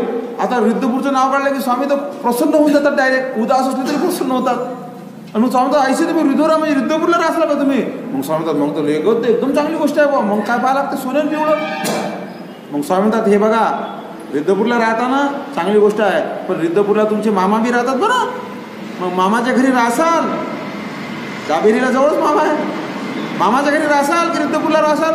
ती म्हणे जीजी मी कशाला मामाच्या घरी राहणार, मी रिद्धपूरला राहणार श्री प्रभूंच्या सन्निधानामध्ये. स्वामी म्हणतात हा हे तर त्याच्यापेक्षा उत्तम, मग तुम्ही खूप चांगला निर्णय घेतला. जीजी तुम्ही माझ्या मामाला कसं काय जाणता? स्वामी म्हणतात तुमचे मामा तो येतचा यजमान. बघा देवानं कौतुक केला. सोयरा तो गुण न विसरे, दायित्व तो दोष न विसरे, टीकाकार म्हणतात. म्हणजे सोयरा नेहमी आपली हे काढते. देव म्हणतात साधे हो तो येतोचा यजमान, म्हणजे तुमचा मामा आमचा यजमान. त्याने आम्हाला घोड्यावर बसून दाबेरीला घेऊन गेला होता आणि आम्हाला इथं आमची पूजा करून आम्हाला भोजन दिलं होतं. त्याने असं फार चांगली गोष्ट आहे. म्हणजे माझ्या मामाला जाणता तुम्ही, काय हरकत नाही, चांगली गोष्ट आहे. स्वामी म्हणतात साधे हो तुम्ही ज्या ठिकाणी राहणाऱ्या रिद्धपूरला ती फार पवित्र भूमी आहे. त्याचे जे कृमी सुद्धा ब्रह्मविद आहेत, म्हणजे कृमींना सुद्धा ब्रह्मगती भेटते. ते म्हणते म्हणजे कशी? मग स्वामी म्हणतात बाई तो केशव नायकाचा परिवार जंतूने भरलेला आहे. श्रीप्रभू जातात, एखाद्या कृमीवर दृष्टी टाकतात, कृपा कटाक्ष झळके आणि कृमी ब्रह्मविद होय. ते म्हणे असं हा. मग स्वामी म्हणतात तो कृमी घेतात आणि त्याला जाय मेला ब्रह्मा होय म्हणे म्हणून त्याला ब्रह्मवती पाठवतात. आता ती साधा आहे, तिला काही समजत नाही. ब्रह्मविद्या सिद्धांत साधा जी आहे ना, साधा ही बोधवंत आहे, पण हिरव्या टुटवा एक प्रकार आहे. हिरवा म्हणजे सुरुवातीचा, टुटवा म्हणजे त्याच्या पलीकडची अवस्था, अलीकडची अवस्था, टुटवा थोडा हिरवा आणि मग जारट बोधवंत. म्हणजे त्यांनी सांगितलं की बा वनस्पती जी असते, तुम्ही हरभरा जर पेरला तर हरभरा असा थोडा फाकते, त्याच्यातून छोटासा कोंब निघते त्याला, आणि तो कोंब धक्का बी लागला तुटे म्हणजे त्याला टुटवा म्हटलेला आहे. आणि थोडा कोंब वर आला की तो हिरवा होते, तो मग एवढा सहजासहजी तुटत नाही. आणि त्याचं मोठं झाड झाल्यावर तर मग काहीच होत नाही. म्हणतात तो इतका नाजूक असते कोंब की जवळून जर कधी पण एखादं ढोर पळत गेलं किंवा बकरी जरी पळत गेली, त्या खुराच्या आवाजाने तो हे होते, वटवृक्षाचा कोंब म्हणे कोंबून जाते म्हणे, इतका नाजूक असते. म्हणून स्वामी म्हणतात की तो जो साधा जी आहे ती कशी टुटवी बोधवंत आहे. म्हणजे तिला असं शास्त्र काही विशेष कळत नाही, समजते थोडंफार कळत नाही. मग तिने काय प्रश्न केला माहिती स्वामीला? अज्ञानासारखा प्रश्न केला. म्हणे जीजी कृमीला ब्रह्मविद कसं करतात बरं? स्वामी म्हणतात साधे हो असा तो कृमी घेतात आणि त्याला म्हणतात आव मेला ब्रह्मा होय म्हणे, आणि असं त्याला पाठवून देतात म्हणजे तिकडे. ते म्हणे जीजी मला समजूनच नाही राहिलं ते. जीजी पावन कसं करतात म्हणे मग त्याला? स्वामी म्हणतात असं आहे काय? मग स्वामीने बघा तिची गैचिपी पकडलीशी मागून. आता हे बाई लीळा कशी आहे, म्हणजे किती कौतुक आहे असं. आणि तिचा असं अशी गै अशी मागून असा गै धरला असा आणि अशी जोरानं चालत नाही स्वामी, तिला फटफट चालायला लावलं म्हणे, आणि असं नेऊन असं पावन करून टाकतात. ते म्हणजे हा समजला आता. तर ऐसे म्हणजे तिला म्हणजे फक्त सांगितलं म्हणजे तिच्या लक्षात आलं, तिच्याबद्दल कुठेही आता विचारत बसता असेल लोटपीट करतात आणि काय ते म्हणजे समजलं काही हरकत नाही त्यातलं. म्हणजे एक तिला अज्ञानासारखं समजून सांगायचं आहे की बा असं पावन करतात. हा समजलं, असं लहान लेकराला समजून सांगायला लागते काहीतरी, मग तो समजते बरोबर. तर तसं ते स्वामी सांगतात. म्हणजे अशी लीळा देवाने फक्त साधासोबतच केली, बाकी कोणाला नाही. असं कोणाला एवढं खुलं करून सांगितलं नाही. बाईसानं जास्त प्रश्न विचारला, बाई आता चुपचाप बसा, मालूबाईची बाबा अविद्या म्हणजे काय? बाई अज्ञान अविद्या. बाबा अज्ञान अविद्या म्हणजे काय? बाई मूळ अविद्या. बाबा मूळ अविद्या म्हणजे काय? बाई अनाद अविद्या. बाबा अनाद. चूप. आता पुसीजे ना, आता विचारायचं नाही म्हणे, आता पुसीजे मालूबाईची आण. डायरेक्ट शपथ घेतात. म्हणजे बाईसाने सांगितलं मग इले म्हणायला पाहिजे हा तुला ते समजत नाही, जाय तू आता, जाय पट्टीवर बस. पण नाही, कसं पावन करतात ये इकडे, जी मान धरली तिला असं लोटत दिलं, असं पावन करतात मी दिलं. ते म्हणजे काय हरकत समजलं नाही आता.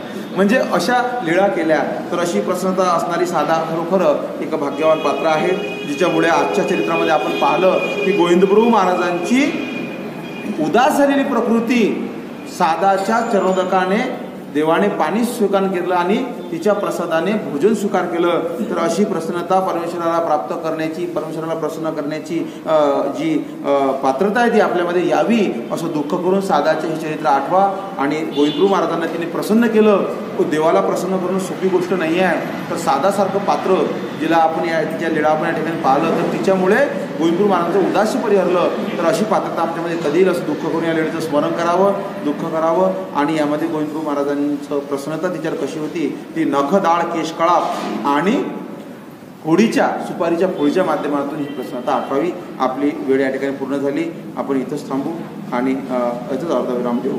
श्री गोविंद प्रभू महाराज की जय. सर्वज्ञ श्री चक्रधर स्वामी दंडवत.